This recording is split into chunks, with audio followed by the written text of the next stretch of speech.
സ്വാഗതം. യമൻ പൗരനെ കൊലപ്പെടുത്തിയ കേസിൽ മലയാളി നഴ്സിന്റെ വധശിക്ഷ അപ്പീൽ കോടതി ശരിവെച്ചു. മൃതദേഹം ഒളിപ്പിക്കാൻ കൂട്ടുനിന്ന നഴ്സിന് ജീവപര്യന്തവും ശിക്ഷ വിധിച്ചു. അതേസമയം വധശിക്ഷയ്ക്കെതിരെ അപ്പീൽ നൽകുമെന്ന് നിമിഷയുടെ കുടുംബം റിപ്പോർട്ടറിനോട് പ്രതികരിച്ചു. 2017 യമൻ പൗരനായ തലാൽ അബ്ദു മെഹദിയെ കൊലപ്പെടുത്തി വീടിന് മുകളിലെ ടാങ്കിൽ ഒളിപ്പിച്ച കേസിലാണ് പാലക്കാട് കൊല്ലംകോട് സ്വദേശി നിമിഷപ്രിയയുടെ വധശിക്ഷ അപ്പീൽ കോടതി ശരിവച്ചത്. കൊലപാതക ശേഷം മൃതദേഹം ഒളിപ്പിക്കാൻ കൂട്ടുനിന്ന നഴ്സ് ഹനാന് ജീവപര്യന്തം ശിക്ഷയും വിധിച്ചു. കൊല്ലപ്പെട്ട തലാലിന്റെ കുടുംബം നിമിഷയെ വിട്ടുകിട്ടുന്നതിനായി 70 ലക്ഷം രൂപയാണ് നഷ്ടപരിഹാരമായി ആവശ്യപ്പെട്ടിരിക്കുന്നത്. നിലവിൽ സനായിലെ ജയിലിൽ കഴിയുകയാണ് നിമിഷ. എന്നാൽ ഇത് അന്തിമവിധിയാവില്ലെന്ന് നിമിഷയുടെ അമ്മ റിപ്പോർട്ടറിനോട് പ്രതികരിച്ചു. വധശിക്ഷയ്ക്കെതിരെ വീണ്ടും അപ്പീൽ നൽകും.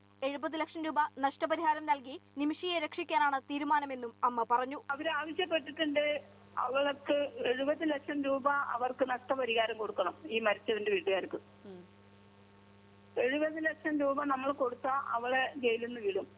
അവർക്ക് നിയമപ്രകാരം അതിന്റെ എന്തൊക്കെയോ ക്രമങ്ങളൊക്കെ ചെയ്ത് അവളെ നമുക്ക് വിട്ടുകൊണ്ടുവരാം ജീവനോടെ. അപ്പൊ ഇത് പറയാൻ തുടങ്ങിയിട്ട് വർഷങ്ങളായി. 70 ലക്ഷം രൂപ ആവശ്യപ്പെട്ടിട്ട് അതിന് നമ്മൾക്ക് എവിടെയെങ്കിലും ഒരു പിടി കിട്ടിയില്ല. 70 ലക്ഷം രൂപ എങ്ങനെ കൊടുക്കും എന്നുള്ള ഓട്ടത്തിലാണ് അവളുടെ ഭർത്താവ് ടോമി. ഇനി മുഖ്യമന്ത്രിക്ക് പേപ്പർ കൊടുത്തു, കൊല്ലംകോട് MLA ബാബു സാറിന് കൊടുത്തു, ഇവിടെ ഒക്കെ ഞാനും കൊടുത്തിട്ടുണ്ട്, അവളും കൊടുത്തിട്ടുണ്ട്, റിപ്പോർട്ടുകളെല്ലാം അവിടെയും കൊടുത്തിട്ടുണ്ട്, പേപ്പറുകൾ കൊടുത്തുമുട്ടുണ്ട്. കാര്യം എവിടെയും നമുക്ക് അവിടുത്തെ യമൻ ജയിലിലേക്ക് നമുക്കൊരു റിപ്പോർട്ട് കൊടുക്കാൻ പറ്റിയില്ല. പൈസ കൊടുത്ത് നമുക്ക് തീരാ എന്നുള്ളത്. അപ്പൊ ലാസ്റ്റ് പണിയും ലോയർ ഹാജരായില്ല ഇന്നലെ. അപ്പൊ വധശിക്ഷയ്ക്ക് യമനിലെ ജയിലിൽ കഴിയുന്ന നിമിഷ സംസ്ഥാന സർക്കാരിന്റെ സഹായം തേടിയിരുന്നു. നഴ്സായി നിമിഷയും കൊല്ലപ്പെട്ട തലാൽ അബ്ദു മെഹദിയും 2014 മുതൽ യമനിൽ ക്ലിനിക്ക് നടത്തിയിരുന്നു. തലാൽ ക്ലിനിക്കിൽ നിന്നും കിട്ടിയ വരുമാനം മുഴുവനായും കൈക്കലാക്കിയെന്നും തന്റെ സ്വർണ്ണാഭരണങ്ങൾ തട്ടിയെടുത്തുവെന്നും നിമിഷ ആരോപിച്ചു. തന്റെ പാസ്പോർട്ട് തടഞ്ഞുവെച്ച് നാട്ടിൽ പോകാൻ അനുവദിച്ചില്ലെന്നും ലൈംഗിക ഉപയോഗത്തിനായി തന്നെ ഭീഷണിപ്പെടുത്തിയെന്നും നിമിഷ സംസ്ഥാന സർക്കാരിന് അയച്ച കത്തിൽ പറഞ്ഞിരുന്നു. ഒടുവിൽ തലാൽ അബ്ദുവിന്റെ പീഡനങ്ങൾ സഹിക്കവയ്യാതെയാണ് കുറ്റകൃത്യം ചെയ്തത് എന്നായിരുന്നു നിമിഷയുടെ വിശദീകരണം. റിപ്പോർട്ടർ, പാലക്കാട്. യമൻ പൗരനെ കൊലപ്പെടുത്തിയതിന്റെ സാഹചര്യം റിപ്പോർട്ടറിനോട് വിശദീകരിച്ച് നിമിഷ പ്രിയ. ശാരീരികമായും മാനസികമായും തന്നെ തലാൽ അബ്ദു മെഹദി ക്രൂരമായി ഉപദ്രവിച്ചു എന്ന് റിപ്പോർട്ടറിനോട്. യാതൊരു വഴിയില്ലാതെ എല്ലാ വഴികളും നോക്കി കോർട്ടിൽ കയറി ഇറങ്ങി അതിൽ നിന്നും രക്ഷ നേടാനായിട്ട് ഒരു രക്ഷയില്ല. അതുകൊണ്ട് ജയിൽവാടനായ ഒരാളെ ഒരുപാട് പ്രാവശ്യം ജയിലിൽ കിടന്നിട്ടുണ്ട്. ഞാൻ കേസ് കൊടുത്തതിന്റെ ഭാഗമായിട്ട് ആ സമയത്തൊക്കെ അവിടെ അവന്റെ ജയിലിലെ ഒരു ജയിൽവാടനാണ് എന്നോട് പറഞ്ഞത്. ഞാൻ അയാളോട് സപ്പോർട്ട് ചോദിച്ചപ്പോ എന്തോ ചെയ്യാ, അവനിൽ നിന്നും രക്ഷ തരാനായിട്ട് എന്ത് ചെയ്യണം എന്ന് അയാളോട് പറഞ്ഞപ്പോഴത്തേനും അയാളാണ് എനിക്ക് ഈ മാർഗം പറഞ്ഞു തന്നത്. ഇഞ്ചക്ഷൻ കൊടുക്കുക, അതിനെ മയക്കി കിടത്തുക, അതിനുശേഷം അതിനെ കൊണ്ട് ദൂരെ സ്ഥലത്ത് കൊണ്ടുപോയി ബോധം തെളിയുമ്പോഴത്തേനും അവനെ കൊണ്ട് ഫലമായിട്ട് ഡൈവേഴ്സ് ഒപ്പിടിക്കുക. തലാലിനെ കൊലപ്പെടുത്തുകയല്ലാതെ തനിക്ക് ജീവിക്കാൻ മറ്റൊരു വഴികളും ഉണ്ടായിരുന്നില്ലെന്ന് നിമിഷ പറയുന്നു. തലാൽ ജയിലിൽ കഴിഞ്ഞ ജയിലിലെ പോലീസ് ഉദ്യോഗസ്ഥൻ തനിക്ക് വഴി പറഞ്ഞു തന്നു. ഇത് പ്രകാരമാണ് താൻ വീര്യം കൂടിയ മയക്കുമരുന്ന് തലാലിന് കുത്തിവെച്ചത്. അങ്ങനെ ഒരു ചാൻസ് കിട്ടിയപ്പം ഇഞ്ചക്ഷൻ കൊടുത്തു, ആദ്യം ലെജിലോം കൊടുത്തു, മയക്കി. അവന് മയക്കില്ല, അവൻ എപ്പോഴും മയക്കുമരുന്നും ഈ കഞ്ചാവും അങ്ങനെയുള്ള സാധനങ്ങളൊക്കെ എപ്പോഴും യൂസ് ചെയ്യുന്നതുകൊണ്ട് അവന് ഏറ്റില്ല, അവനെ മയക്കിയില്ല. അതിനുശേഷം പിന്നെ കിറ്റാമിൻ എന്ന് പറഞ്ഞ അതിലും കുറച്ച് വീര്യം കൂടിയ മയക്കുമരുന്ന് അവന് കൊടുത്തു. അവൻ മയങ്ങിപ്പോയി. ഞാനും പെട്ടു പോയി. അത് ശ്വാസം നിലച്ചു എന്ന് തോന്നിയപ്പോഴത്തേനും ഞാനും പെട്ടുപോയി. പിന്നീട് സുഹൃത്തായ ഹനാനോട് കാര്യങ്ങൾ പറഞ്ഞു. ഈ ശരീരം എവിടെ ഒളിപ്പിക്കുമെന്ന് ഹനാൻ ചോദിച്ചു. അവരാണ് ശരീരം കഷണങ്ങളാക്കുകയും ബാഗിൽ പൊതിഞ്ഞ് ജലസംഭരണിയിൽ നിക്ഷേപിക്കുകയും ചെയ്തതെന്നും നിമിഷ വെളിപ്പെടുത്തുന്നു. അവളടുത്ത് പോയി, അവൾ എന്റെ താഴത്തെ റൂമിലാണ് താമസിക്കുന്നത്. അവളടുത്ത് പോയി കാര്യങ്ങൾ സംസാരിച്ചു, സംഭവിച്ച കാര്യങ്ങൾ പറഞ്ഞു. അവൾക്കും അറിയാമായിരുന്നു ഈ കാര്യം. അവളുടെ സംഭവം അറിയിച്ചപ്പോഴത്തേനും അവള് അവിടുന്ന് ഇനിയിപ്പോ എന്ത് ചെയ്യും, ഇനി എന്ത് ചെയ്യാൻ പറ്റും, അവന് 80 കിലോ ഭാരമുള്ള ശരീരത്തെ എവിടെ കൊണ്ടുപോയി സൂക്ഷിക്കും, എവിടെ കൊണ്ടുപോയി ഒളിപ്പിക്കും എന്ന് അവള് ചിന്തിച്ചിട്ട് അവളാണ് ബാക്കി കാര്യങ്ങളൊക്കെ ചെയ്തത്. അതിനുശേഷം പിന്നെ അവളെ ബീച്ചാക്കി ബാഗുകളിലാക്കി ജോലി സ്ഥലത്ത് കൊണ്ടുപോയി ഒളിപ്പിക്കാൻ ഉള്ള സംവിധാനങ്ങള് ഇതെല്ലാം ചെയ്തത് അവളാണ്. താൻ കൊലപ്പെടുത്തുന്ന സമയത്ത് മയക്കുമരുന്ന് ഉപയോഗിച്ചിരുന്നതിനാൽ ആ സമയത്ത് അത്ര ബോധത്തോടെ ആയിരുന്നില്ല. 2018 ചാനലുകളിൽ തന്നെക്കുറിച്ച് വന്നത് തെറ്റാണ്. തന്റെ ഭാഗം കേൾക്കാതെയാണ് വാർത്ത കൊടുത്തതെന്നും നിമിഷ പറഞ്ഞു. ശാരീരികമായും മാനസികമായും തന്നെ വലിയ രീതിയിൽ തലാൽ ഉപദ്രവിച്ചിരുന്നതായും നിമിഷ പറഞ്ഞു. News desk reporter. നമ്മോടൊപ്പം ഇപ്പോൾ പ്രേമ മേരി, നിമിഷപ്രിയയുടെ മാതാവ്. നിമിഷപ്രിയ തന്നെ ടെലിഫോൺ ലൈനിലുണ്ട്. അഡ്വക്കേറ്റ് ബാലചന്ദ്രൻ, ഈ കേസുമായിട്ട് സഹകരിക്കുന്നയാൾ, അഡ്വക്കേറ്റ് ഫെമിൻ ദുബായിൽ നിന്ന്, അഡ്വക്കേറ്റ് വൈ റഹീം ഷാർജയിൽ നിന്ന്, ജാബിർ എന്നിവരാണ് വിവിധ സ്റ്റുഡിയോകളിലുമുള്ളത്. ആദ്യം നിമിഷപ്രിയ, ഇന്നിപ്പോൾ വധശിക്ഷ കൺഫേം ചെയ്തിരിക്കുകയാണ്. ഏത് തരത്തിലുള്ള സഹായമാണ് കേരളത്തിൽ നിന്ന് ആവശ്യപ്പെടുന്നത് നിമിഷപ്രിയ? ഹലോ, പറഞ്ഞോളൂ. ഏത് തരത്തിലുള്ള സഹായമാണ് ഇപ്പോൾ ആവശ്യം നിമിഷപ്രിയക്ക്? അതെ, ഇന്നലെ വധശിക്ഷയ്ക്ക് വിധിക്കപ്പെട്ടു എങ്കിലും ഞാൻ അപ്പീൽ വെച്ചു. വധശിക്ഷയ്ക്കെതിരായിട്ട് അപ്പീൽ വെച്ചെങ്കിലും ഇനി വധശിക്ഷയ്ക്ക് മുമ്പ് അവരാവശ്യപ്പെട്ട ആവശ്യപ്പെട്ട 70 ലക്ഷം രൂപ അവർക്ക് കൊടുക്കുവാണെങ്കിൽ അവര് നമ്മളെ കേസിൽ നിന്നും ഒഴിവാക്കി കേസിന് പിൻവലിച്ച് നാട്ടിലേക്ക് വിടും. അതല്ല എങ്കിൽ പിന്നെ അപ്പീൽ കോടതിയിൽ കയറി കഴിഞ്ഞാൽ അപ്പീൽ കോടതി പിന്നെ വീണ്ടും വിധി വരും. വിധി വധശിക്ഷയിൽ നിന്നും ഇളവ് തരുവാണെങ്കിൽ പോലും വർഷങ്ങൾ ജയിലിൽ കഴിയേണ്ടി വരും. അതല്ലാതെ നാട്ടിലേക്ക് എനിക്ക് 7 വയസ്സുള്ള ഒരു കൊച്ചും ഭർത്താവും എന്റെ അമ്മയും അവരെല്ലാം എനിക്ക് വേണ്ടി കാത്തിരിക്കുകയാണ്. അവരെ എനിക്കും കാണണം, എനിക്ക് അവരോടൊപ്പം പോകണം. അതുകൊണ്ട് ഈ ബ്ലഡ് മണി എനിക്ക് അവർ ആവശ്യപ്പെട്ട ബ്ലഡ് മണി എനിക്ക് സഹായിച്ച് തരാൻ ഞാൻ. ശരി, ഡയറക്റ്റായി ചോദിക്കട്ടെ, 70 ലക്ഷം രൂപയാണ് ബ്ലഡ് മണി ആവശ്യപ്പെട്ടിരിക്കുന്നത് അല്ലേ? അതെ. 70 ലക്ഷം രൂപ ബ്ലഡ് മണി എന്ന് പറയുമ്പോൾ അത് പൂർണ്ണമായും ഇനി സമാഹരിക്കണോ അതോ? അതെ, നമ്മൾ ഇതുവരെ ഇത്രയും നാളായിട്ട് നമ്മൾ ഒരുപാട് പേപ്പറുകൾ ഓരോ സ്ഥലത്തേക്കും വിട്ടിട്ടുണ്ടെങ്കിലും നമുക്ക് ഇതുവരെ അതിൽ ഒരു സഹായം കിട്ടിയിട്ടില്ല ഇതുവരെ. ആരെയൊക്കെ സമീപിച്ചിട്ടുണ്ട് സഹായത്തിന്? കേരള സർക്കാരെ സമീപിച്ചിട്ടുണ്ട്. എന്റെ ഹസ്ബൻഡ് എല്ലായിടത്തും പേപ്പർ കൊടുത്തിട്ടുണ്ട്. MP, MLA, പേഴ്സണലായിട്ടുള്ള വ്യക്തികള്, അത് ഞാൻ പേരുകൾ ഓർക്കുന്നില്ല, അവരെല്ലാം ഒരുപാട് പേര് സമീപിച്ചിട്ടുണ്ട്. പക്ഷെ ആരുടെ കയ്യിൽ നിന്ന് നമുക്ക് ഉത്തരം കിട്ടിയിട്ടില്ല. ഇനി അടുത്ത അപ്പീലിന് എത്ര സമയം വരെ ഉണ്ട് സാധാരണഗതിയിൽ? സാധാരണഗതിയിൽ നമുക്ക് 1 മാസം ടൈമാണ് ഉള്ളത്. 1 മാസം കഴിയുമ്പോഴത്തേന് അപ്പീൽ കോടതി വിളിക്കും. മാരിയപ്പ് ജയിലിലാണോ അതോ അൽബൈദ ജയിലിലാണോ ഇപ്പോൾ ഉള്ളത്? അല്ല, സനയിലാണ്. യമന്റെ തലസ്ഥാനമായ സനയിലെ സെൻട്രൽ ജയിലിലാണുള്ളത്. സനയിലെ സെൻട്രൽ ജയിൽ അല്ലേ? അപ്പോൾ 1 മാസത്തെ സമയം മാത്രമാണ് ഇനി കിട്ടുക. അപ്പോൾ സാധാരണഗതിയിലെ ശിക്ഷ നടപ്പാക്കുന്നതൊക്കെ വളരെ വേഗത്തിലാണോ അവിടെ? അതെ അതെ. അപ്പോൾ നിമിഷപ്രിയയുടെ മുന്നിൽ എത്ര സമയം ബാക്കിയുണ്ട്? ഇനി നമുക്ക് എന്റെ മുന്നിൽ ഇനി 1 മാസം മാക്സിമം ബാക്കിയുണ്ട്. 1 മാസത്തിന് മുൻപ് 70 ലക്ഷം രൂപ സംഘടിപ്പിച്ചു കൊടുക്കാൻ കഴിയുന്നില്ല എങ്കിൽ ഒരുപക്ഷെ വധശിക്ഷ നടപ്പാക്കുന്നതടക്കമുള്ള കാര്യങ്ങളിലേക്ക് അവർ പോയേക്കാം. അല്ലെങ്കിൽ നമ്മുടെ അപ്പീല് ശരിവെക്കണം അല്ലേ? അതെ അതെ. നിമിഷപ്രിയ, ഇപ്പോൾ ആരുടെയൊക്കെ സഹായം പ്രാദേശികമായി അവിടെ ലഭിക്കുന്നുണ്ട്? അതായത് ലീഗൽ ഹെൽപ്പ് കിട്ടുന്നുണ്ടോ? ലീഗലായിട്ട് ആരുടെയും ഹെൽപ്പ് എനിക്ക് ഇതുവരെ കിട്ടിയിട്ടില്ല. വക്കീലിനെ വെച്ചിട്ടുണ്ടോ? ഒരു അഭിഭാഷകനുണ്ടോ നിമിഷപ്രിയക്ക്? അഭിഭാഷകൻ എന്ന് വെച്ചാൽ ഒരു ലോക്കൽ വക്കീലാണ് വെച്ചിരിക്കുന്നത്. അവര് നിയമപരമായിട്ട് വാദിക്കാൻ പോലും എന്റെ ഒപ്പം നിന്നിട്ടില്ല. ആ കാരണം കൊണ്ടാണ് ഇപ്പോ എനിക്ക് വധശിക്ഷ ഏറ്റെടുക്കേണ്ടി വന്നത് അതും കൂടെ ശ്രദ്ധിക്കേണ്ട കാര്യമാണ്. എന്തുകൊണ്ടാണ് നിമിഷപ്രിയ ഞാനിത് ചെയ്തു എന്ന് വാദിച്ചത്? അല്ലെങ്കിൽ സാധാരണഗതിയിൽ ഒരു ക്രിമിനൽ കോടതിയിലെല്ലാം തന്നെയും നമ്മൾ ആ തെറ്റ് ചെയ്തിട്ടില്ല എന്നാണല്ലോ സാധാരണഗതിയിൽ പറയുക. പക്ഷേ നിമിഷ പറയുന്നത് ഞാനത് ചെയ്തു പക്ഷേ ഇന്ന കാരണത്താൽ എന്നാണ്. എന്തുകൊണ്ടാണ് അങ്ങനെ ഒരു വാദം ഉന്നയിക്കേണ്ടി വന്നത് നിമിഷ? വളരെ ശാരീരികമായിട്ട് വളരെ ഇമോഷണൽ ആയിരുന്നു. മാത്രമല്ല അവര് ചോദ്യം ചെയ്യുന്ന സമയത്ത് നമ്മളെ കർശനമായിട്ട് ശക്തമായിട്ടാണ് അവര് നമ്മളോട് ചോദ്യം ചെയ്യുന്നത്. ആദ്യത്തെ ചോദ്യം ചെയ്ത സമയത്തെല്ലാം ഞാനല്ല ചെയ്തത് എന്ന് പറഞ്ഞു.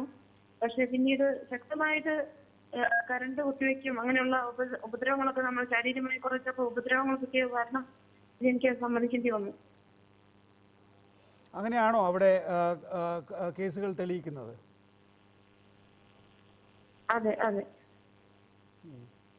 കൂടെ ഉണ്ടായിരുന്നല്ലോ ഒരാള്, ആ ആള് ജീവപര്യന്താണ്. നിമിഷക്ക് മാത്രമാണ് വധശിക്ഷ കിട്ടിയത്. അതെന്തുകൊണ്ടാണ് രണ്ടുപേർക്കും രണ്ട് രീതിയിൽ? അവരവിടുത്തെ പൗര ആയതുകൊണ്ടാണോ?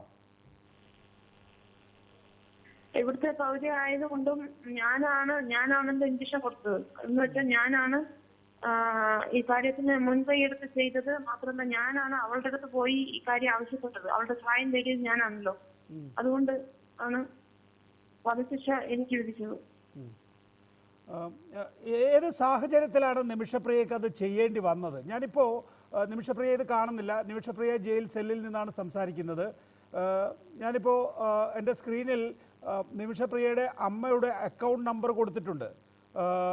നിമിഷയെ സഹായിക്കാൻ താല്പര്യമുള്ളവർക്ക് ആ അക്കൗണ്ടിൽ പണം അയക്കാൻ വേണ്ടി. അതിനകത്ത് ആരെങ്കിലും പണം അയക്കുമോ ഇല്ലയോ എന്നുള്ളതൊക്കെ നമുക്ക് ഇത് കാണുന്നവരുടെ ഔചിത്യം അനുസരിച്ചായിരിക്കും അവർ തീരുമാനമെടുക്കുക. എന്തുകൊണ്ട് നിമിഷയ്ക്ക് അങ്ങനെ ഒരു സാഹചര്യത്തിൽ ഇയാളെ കൊല്ലേണ്ടി വന്നു എന്നാണ് പറയുന്നത്? വളരെ ശാരീരികമായിട്ടും മാനസികമായിട്ടും ഒരുപാട് ഉപദ്രവങ്ങൾ തലാൽ എന്ന വ്യക്തി എന്നോട് ചെയ്തിട്ടുണ്ട്. 2015 ഞങ്ങള് 2014 അവസാനമാണ് ഞങ്ങള് പരിചയപ്പെടുന്നത്. പരിചയപ്പെടുന്നത് എന്ന് വെച്ച് കഴിഞ്ഞാൽ ഞാനും എന്റെ ഹസ്ബൻഡും തീരുമാനമെടുത്ത് ഒരുമിച്ച് തീരുമാനിച്ചു ഒരു ക്ലിനിക്ക് നടത്താനായിട്ട് തീരുമാനിച്ചു എന്നുണ്ട്. അതിന് ഒരു യമൻ പൗരന്റെ ആവശ്യമാണെന്ന് ഉള്ളത് കൊണ്ട് അവരുടെ ഈ തലാലിന്റെ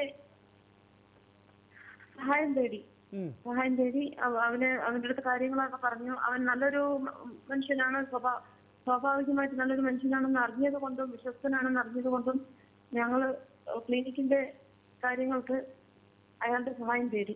അങ്ങനെ അയാള് വിസിറ്റിങ്ങിന് ഇന്ത്യയിലോട്ട് എന്നോടൊപ്പം വരണം എന്ന് ആവശ്യപ്പെടുകയും ചെയ്തു. ഇന്ത്യയിലോട്ട് 2015 ജനുവരി 10 ഇന്ത്യയിലോട്ട് പോയി. ഞാനും ഹസ്ബൻഡും കൊച്ചും എൻ്റെ ഒരു കൂട്ടുകാരി, എന്നോടൊപ്പം ജോലി ചെയ്യുന്ന ഒരു കൂട്ടുകാരി, എല്ലാവരും ഒരുമിച്ച് ടൂറിസ്റ്റ് കേന്ദ്രങ്ങൾ കാണുകയും അവിടുന്ന് ഫോട്ടോസുകൾ എടുക്കുകയും അങ്ങനെ ഒരു മാസത്തോളം ഇന്ത്യയിലുണ്ടായിരുന്നു. അത് കഴിഞ്ഞ് ഹസ്ബൻഡ് എനിക്ക് 10-35 ലക്ഷം രൂപ ക്ലിനിക്ക് തുടങ്ങാൻ ആവശ്യത്തിനുള്ള പൈസ റെഡിയാക്കി തന്നു. അതുകൊണ്ട് ഞങ്ങൾ 2015 ഫെബ്രുവരി മാസത്തിൽ തിരിച്ച് യമനിലോട്ട് പോന്നു. യമനിലെത്തി ഉടനെ തന്നെ ക്ലിനിക്ക് തുടങ്ങുകയും ചെയ്തു. ക്ലിനിക്ക് തുടങ്ങി ആദ്യ മാസം നല്ല വരുമാനമായിരുന്നു. ആ വരുമാനം ഒക്കെ കണ്ടു കഴിഞ്ഞപ്പോഴത്തേനും തലാലിന് സ്വഭാവം മാറി. തലാലിന് ക്ലിനിക്കിലെ പൈസ കിട്ടണം, ക്ലിനിക്കിലൊരു ഓഹരി കിട്ടണം, അങ്ങനെയുള്ള ഒരിതായി. ഇതിന് ക്ലിനിക്കിലെ ആവശ്യത്തിനൊരു വണ്ടി വാങ്ങിക്കാൻ ഞാൻ അവനോട് ആവശ്യപ്പെട്ടു, എന്റെ പേരിൽ വണ്ടി മേടിക്കാൻ. അത് അവന്റെ പേരിൽ അവൻ പോയി മേടിച്ചു. പിന്നെ ക്ലിനിക്കിലെ ഒരു 33% ക്ലിനിക്കിന്റെ എഗ്രിമെന്റ് ചെയ്യുന്ന സമയത്ത് ഞാൻ അറിയാതെ അവന്റെ പേരിൽ എഴുതി വെച്ചു. അങ്ങനെ പല ചൂഷണങ്ങൾ. ഇതിനുശേഷം 2-3 മാസത്തേക്ക് ക്ലിനിക്ക് തുടർന്ന് പോയി. ക്ലിനിക്ക് തുടങ്ങിയ ഉടനെ വരുമാനം എല്ലാം നോക്കിയിട്ട് എല്ലാം ശരിയായി കഴിഞ്ഞതിന് ശേഷം, എല്ലാം റെഡിയാക്കിയതിന് ശേഷം ഭർത്താവിനെയും കൊച്ചിനെയും കൊണ്ട് എന്റെ അടുത്തോട്ട് കൊണ്ടുവരാനായിരുന്നു തീരുമാനം. അതിന്റെ ഇടയ്ക്കാണ് യുദ്ധം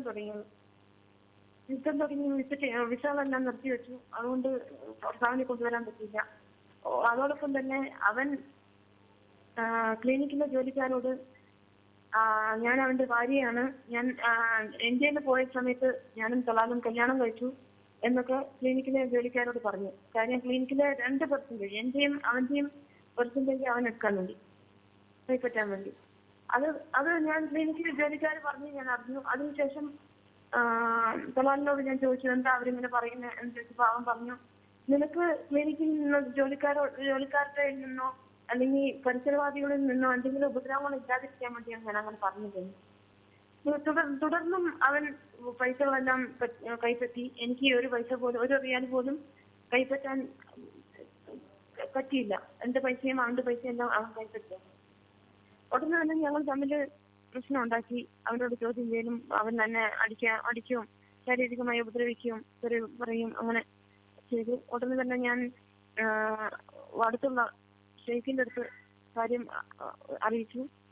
അവിടെ ചെന്ന് കാര്യങ്ങൾ പറഞ്ഞപ്പോഴും അവൻ തലാൽ മുമ്പ് ഇന്ത്യയിൽ പോയ സമയത്ത് ടൂറിസ്റ്റ് കേന്ദ്രങ്ങളിൽ വെച്ച് എടുത്ത ഫോട്ടോകൾ അവരെ കാണിച്ച് വിശ്വസിപ്പിക്കുകയായിരുന്നു. ഞാൻ അവന്റെ ഭാര്യയാണ് എന്ന് വിശ്വസിപ്പിക്കുകയായിരുന്നു. അവന്റെ വീട്ടുകാരെയും അയൽവാസികളെ എല്ലാവരെയും ഈ ഫോട്ടോ കാണിച്ച് അവൻ വിശ്വസിപ്പിക്കുകയായിരുന്നു. അവിടെ നിന്ന് എനിക്ക് യാതൊരു രക്ഷയില്ല എന്നറിഞ്ഞതിന് ശേഷം പിന്നെ ഞാൻ തലസ്ഥാനമായ സനയിൽ വന്നിട്ട് ലോക്കൽ പോലീസിനെ വിവരം അറിയിച്ചു. അവനെ പോലീസിൽ ഏൽപ്പിച്ചു. ഞാനും പോലീസിൽ ജയിലിൽ കിടക്കേണ്ടി വന്നു. 16 ദിവസത്തേക്ക് ഞാൻ ജയിലിലായിരുന്നു. മാരേജ് സർട്ടിഫിക്കറ്റ് ഹാജരാക്കാതെ രണ്ടുപേരെയും പുറത്തിറക്കാൻ പാടില്ല എന്നുള്ള നിയമം വെച്ചു. ആ കരാറും പ്രകാരം അവൻ എനിക്കായി ഒരു വ്യാജ വിവാഹ സർട്ടിഫിക്കറ്റ് ഉണ്ടാക്കി എന്നെ ജയിലിൽ നിന്ന് ഇറക്കി. അപ്പൊ കോടതിയും ഒപ്പുവെച്ചു, ഞാൻ അവന്റെ ഭാര്യയാണെന്ന് ഒപ്പുവെച്ചു. എന്നോടൊപ്പം താമസിപ്പിക്കുകയും ചെയ്തു. അതിനുശേഷം ഞാൻ ജയിലിൽ നിന്ന് പുറത്തിറങ്ങിയതിനു ശേഷവും ഞാൻ അവന്റെ വീട്ടുകാരോടും ചേട്ടനോടും എല്ലാവരോടും പോയി എന്റെ അവസ്ഥ പറഞ്ഞു. അവൻ മാരേജ് സർട്ടിഫിക്കറ്റ് കള്ള സർട്ടിഫിക്കറ്റ് ഉണ്ടാക്കിയിട്ടാണ്. ഞാൻ അവന്റെ ഭാര്യയല്ല. എനിക്ക് ഭർത്താവും കൊച്ചും നാട്ടിലുണ്ട്. എനിക്ക് രക്ഷ വേണം, എന്തെങ്കിലും ഒരു വഴി അതിൽ നിന്ന് എനിക്ക് രക്ഷ വേണ്ടി തരണം എന്ന് അവരുടെ അടുത്തെല്ലാം പോയി പറഞ്ഞു. ആ സമയത്ത് അവര് തലാലിന്റെ ചേട്ടൻ എന്നെ ഒരു പള്ളിയിൽ നിസ്കരിക്കുന്ന ഒരാളുടെ അടുത്ത് പോയി കൈ പിടിച്ച് വിവാഹച്ചടങ്ങ് നടത്തി. പിന്നെ ആ വിവാഹ വ്യാജ സർട്ടിഫിക്കറ്റില് എന്റെ പേര് പോലും പാസ്പോർട്ടിന് മുസ്ലിം പേരല്ല, അവന്റെ പേര് മുസ്ലിം പേരാക്കി മാറ്റിയിരിക്കുകയാണ്. എന്റെ പേര് പാസ്പോർട്ടിലുള്ള പേര് നിമിഷ ടോമി തോമസ് ആണ്. അതിന് അവൻ സർട്ടിഫിക്കറ്റിൽ എഴുതിയിരിക്കുന്നത് നിമിഷ അബൂബക്കർ യൂനസ് എന്നുള്ള പേരാണ് എഴുതിയിരിക്കുന്നത്. വ്യാജ സർട്ടിഫിക്കറ്റ് മാത്രമല്ല, അവൻ കോടതിയിൽ അവതരിപ്പിച്ചിരിക്കുന്നത് ഇന്ത്യയിൽ വെച്ച് കല്യാണം കഴിച്ചതാണ്. അവസാനം സർട്ടിഫിക്കറ്റ് സമർപ്പിച്ചപ്പോൾ തന്നെ അത് യമനിൽ വെച്ച് ഉണ്ടാക്കിയ സർട്ടിഫിക്കറ്റ് ആണ്. അപ്പൊ എല്ലാം അവൻ ഉണ്ടാക്കിയ ഡ്യൂപ്ലിക്കേറ്റ് ഇതാണ്. അതിനുശേഷം എനിക്ക് അവനോട് ഒപ്പം താമസിക്കേണ്ടി വന്നു. താമസിച്ച ആ സമയത്ത് തന്നെ അവൻ പല ഭീഷണികളും ശാരീരികമായും മാനസികമായും ഒരുപാട് ഉപദ്രവങ്ങൾ എന്നെ ചെയ്യേണ്ടി വന്നു. ഇപ്പോഴും എന്റെ കയ്യില് സ്റ്റിച്ച്, ഒരു 7 സ്റ്റിച്ച് അകത്തും 9 സ്റ്റിച്ച് പുറത്തുമുള്ള ഒരു വലിയൊരു മുറിപ്പാട് ഇപ്പോഴും എന്റെ കയ്യിലുണ്ട്. അവൻ ഓരോ കാര്യങ്ങളും അവന്റെ കൂട്ടുകാരെ എന്റെ വീട്ടിലോട്ട് വിളിച്ചു വരുത്തി എന്നോടൊപ്പം അവന്റെ സുഹൃത്തുക്കളെ തൃപ്തിപ്പെടുത്തുന്ന രീതിയിൽ എന്നോട് ആവശ്യപ്പെട്ടു. അത് ഞാൻ അവനോട് എതിർത്ത് പാതിരാത്രി ആണെങ്കിൽ ഞാൻ വീട്ടിൽ നിന്ന് പുറത്ത് നിലവിളിച്ചോടി രക്ഷപ്പെടാനായിട്ട് അയൽവക്കത്തോട് അവരോടെല്ലാം നിലവിളിച്ച് സഹായം തരുമായിരുന്നു. പല പ്രാവശ്യം അത് സംഭവിച്ചു. അതിനുശേഷം പല പ്രാവശ്യം ജയിലിലാക്കി. ഈ സമയത്തെല്ലാം ഏകദേശം 18 പ്രാവശ്യമെങ്കിലും അവൻ ജയിലിൽ കയറി ഇറങ്ങിയിട്ടുണ്ട്. ഞാൻ ഓരോ പ്രാവശ്യം ജയിലിലാക്കുമ്പോഴും അവൻ ജാമ്യത്തിലിറങ്ങി എന്റെ അടുത്ത് വരും. ഓരോരോ ഉപദ്രവങ്ങളും, മയക്കുമരുന്ന്, കഞ്ചാവ്, അങ്ങനെയുള്ള കാര്യങ്ങളൊക്കെ അവൻ എപ്പോഴും അടിമയാണ്. അതുകൊണ്ട് അവൻ എന്താ ചെയ്യുന്നത് അവന് തന്നെ ബോധ്യമില്ല. ഈ കാരണം കൊണ്ടൊക്കെ അത് ഏത് രീതിയിലും രക്ഷയില്ല. ഗവൺമെന്റിന്റെ സഹായം തേടി അപ്പോഴും എനിക്ക് രക്ഷയില്ല. രാഷ്ട്രീയമായിട്ട് സഹായം തേടി അപ്പോഴും എനിക്ക് രക്ഷയില്ല. ഏത് രീതിയിലാണ് രക്ഷപ്പെടേണ്ടതെന്ന് അറിയാതെ അവൻ ജയിലിലായിരുന്ന സമയത്ത് അവിടുത്തെ ഒരു വാർഡന് അവന്റെ എന്റെ കാര്യങ്ങളൊക്കെ അറിയായിരുന്നു. അപ്പൊ ആ വാർഡനോട് ഞാൻ ഈ കാര്യങ്ങൾ പറഞ്ഞപ്പം ആ വാർഡനാണ് ഒരു രീതിയിൽ തന്നെ അവൻ വിടില്ല എങ്കിൽ അവനിൽ നിന്നും രക്ഷയില്ല എങ്കിൽ ഒരു കാര്യം ചെയ്താലോ, ചാൻസ് കിട്ടുവാണെങ്കിൽ നീ അവനെ മയക്കുമരുന്ന് ഇഞ്ചക്ഷൻ കൊടുത്തിട്ട് അവനെ മയക്കി കിടത്തിട്ട് എന്നെ വിളിച്ചാൽ മതി, ഫോണിൽ വിളിച്ചാൽ മതി. ഞാൻ വന്ന് അവനെ എന്റെ വണ്ടിയിൽ കൊണ്ടുപോയി ദൂരെ സ്ഥലത്ത് കൊണ്ടുപോയി അവന്റെ ബോധം തെളിയുന്ന സമയത്ത് അവനെ കൊണ്ട് ബലമായിട്ട് ഡൈവേഴ്സ് പേപ്പർ എഴുതിപ്പിക്കുകയോ അല്ലെങ്കിൽ ഏതെങ്കിലും രീതിയിൽ നിനക്ക് അവനിൽ നിന്നും രക്ഷപ്പെടാനുള്ള മാർഗം ഞാൻ ഉണ്ടാക്കി തരാം എന്ന് അവന് പറഞ്ഞു. എനിക്ക് മാനസികമായിട്ടും ശാരീരികമായിട്ടും വിഷമം ഇത്രയും ബുദ്ധിമുട്ട് അനുഭവിച്ചുകൊണ്ട് ഞാൻ അയാൾക്ക് ഓക്കെ പറഞ്ഞു. അതിനുശേഷമാണ് ഞാൻ ചാൻസ് കിട്ടിയപ്പോൾ മയക്കുമരുന്ന് കൊടുത്തത്. ആ മയക്കുമരുന്ന് കൊടുത്ത സമയത്ത് ഡെസിബാം എന്ന സൊല്യൂഷൻ ഇഞ്ചക്ഷൻ കൊടുത്ത സമയത്ത് അയാൾക്ക് അയാൾ മയങ്ങിയില്ല. കാരണം മയക്കുമരുന്നിനും കഞ്ചാവിനും കഠിനയായ ഒരു വ്യക്തിക്ക് ഡെസിബാമിന്റെ ഡോസ് വളരെ തുച്ഛമാണ്, അതുകൊണ്ട് മയങ്ങിയില്ല. അതുകൊണ്ട് പിന്നെ കുറച്ചും കൂടി വീര്യം കൂടിയ മയക്കുമരുന്ന് കെറ്റാമിൻ എന്ന ഇഞ്ചക്ഷൻ ഞാൻ അയാൾക്ക് കൊടുക്കേണ്ടി വന്നു. അത് കൊടുത്തപ്പോഴത്തേനും ആളുടെ ശ്വാസം നിലച്ചു പോയി പെട്ടെന്ന്. അതുകൊണ്ട് തന്നെ ഞാനും പേടിച്ചു പോയി. എനിക്ക് അയാളെ കൊല്ലണം എന്ന് ഉദ്ദേശിച്ച് ഞാൻ ചെയ്തതല്ല, മയക്കാൻ വേണ്ടി ചെയ്തതാണ്. അപ്പൊ തന്നെ എനിക്ക് ഭയങ്കര ഷോക്ക് പോലെയായിട്ട് ഞാൻ മയക്കുമരുന്ന് ഗുളികകൾ കഴിച്ചു. അതിനുശേഷമാണ് പിന്നെ ഹനാന്റെ സഹായം തേടി ഹനാന്റെ അടുത്തേക്ക് പോയത്. ഈ കാര്യങ്ങളെല്ലാം ഹനാൻ അറിയായിരുന്നു, എന്റെ അവസ്ഥയും എന്റെ കാര്യങ്ങളും. ഞാൻ ഇഞ്ചക്ഷൻ കൊടുക്കാൻ ചാൻസ് നോക്കിയിരിക്കുന്ന എല്ലാ കാര്യങ്ങളും ഹനാൻ അറിയായിരുന്നു. ആ സമയത്താണ് ഹനാന്റെ അടുത്തേക്ക് ഞാൻ വീട്ടിൽ നിന്നും ഇറങ്ങി. എന്റെ തൊട്ട് താഴെയുള്ള ഫ്ലോറിലാണ് അവൾ താമസിക്കുന്നത്. അവള് നേഴ്സാണ്, എന്റെ ക്ലിനിക്കിൽ ജോലി ചെയ്യുന്ന നേഴ്സാണ്. അവളുടെ അടുത്തേക്ക് പോയി അവളുടെ സഹായം തേടി അവളോട് സംഭവിച്ച കാര്യങ്ങൾ പറഞ്ഞു.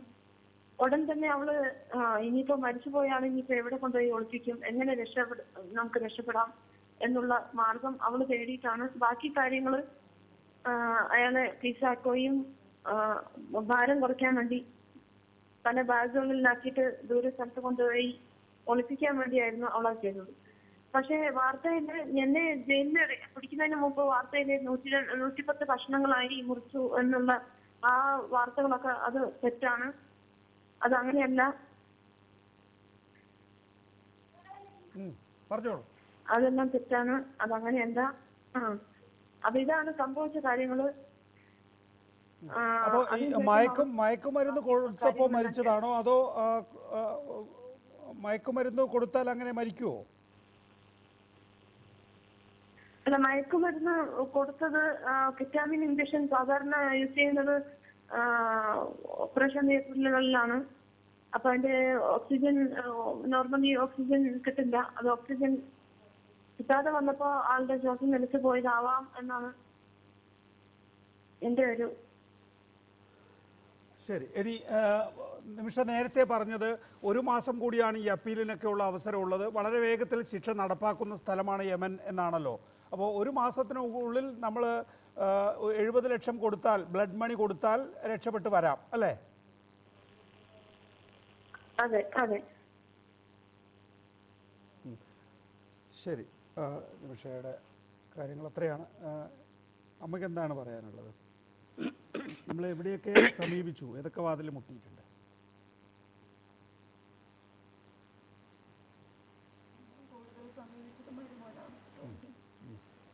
മുഖ്യമന്ത്രിക്ക് കടലാസ് കൊടുക്കാനായിട്ട് ഞാൻ ജോലിയുടെ വീട്ടിൽ നിന്ന് ഞാൻ എഴുതി അത് അയച്ചു കൊടുത്തു.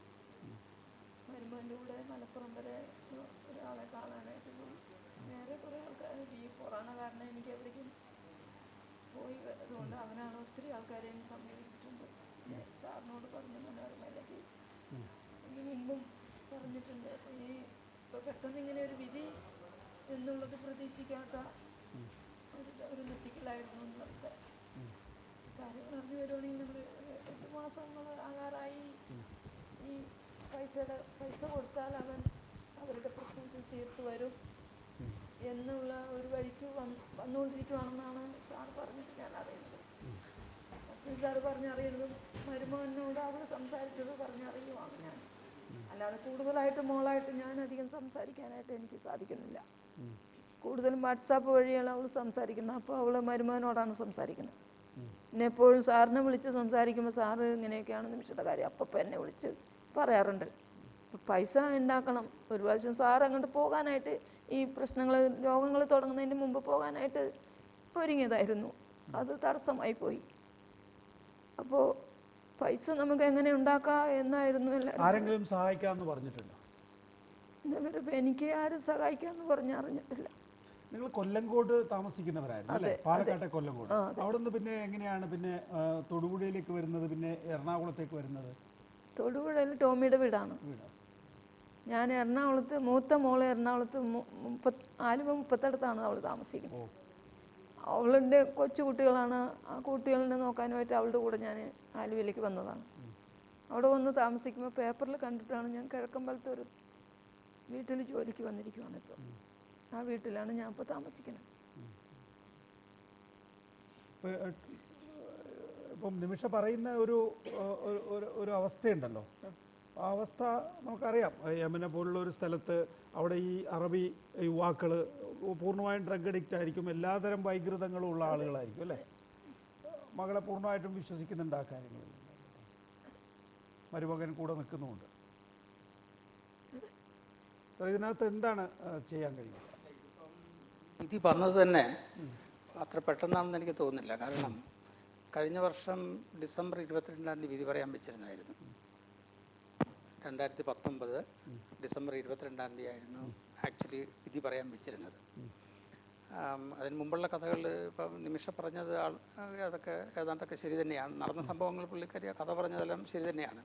പക്ഷെ ഇതിനകത്ത് നമ്മുടെ ഭാഗത്ത് വന്ന ഒരു തെറ്റ്, ആദ്യത്തെ കോടതിയിൽ ഈ കേസ് വന്നപ്പോൾ നിമിഷയുടെ നിരപരാധിത്വം തെളിയിക്കാൻ സാധിച്ചില്ല. നിരപരാധിത്വം തെളിയിക്കാൻ സാധിച്ചില്ല. കാരണം അവിടെ ഈ കുറ്റം തെളിയിക്കാൻ വേണ്ടി കറണ്ടൊക്കെ അടിക്കും എന്നാണ് പറയുന്നത്. അല്ല, അങ്ങനെയൊക്കെ പറയുന്നുണ്ട്. പക്ഷേ ഇതൊന്നും ചെയ്തിട്ടുണ്ടോ ഇല്ലയൊന്നും അറിയില്ല.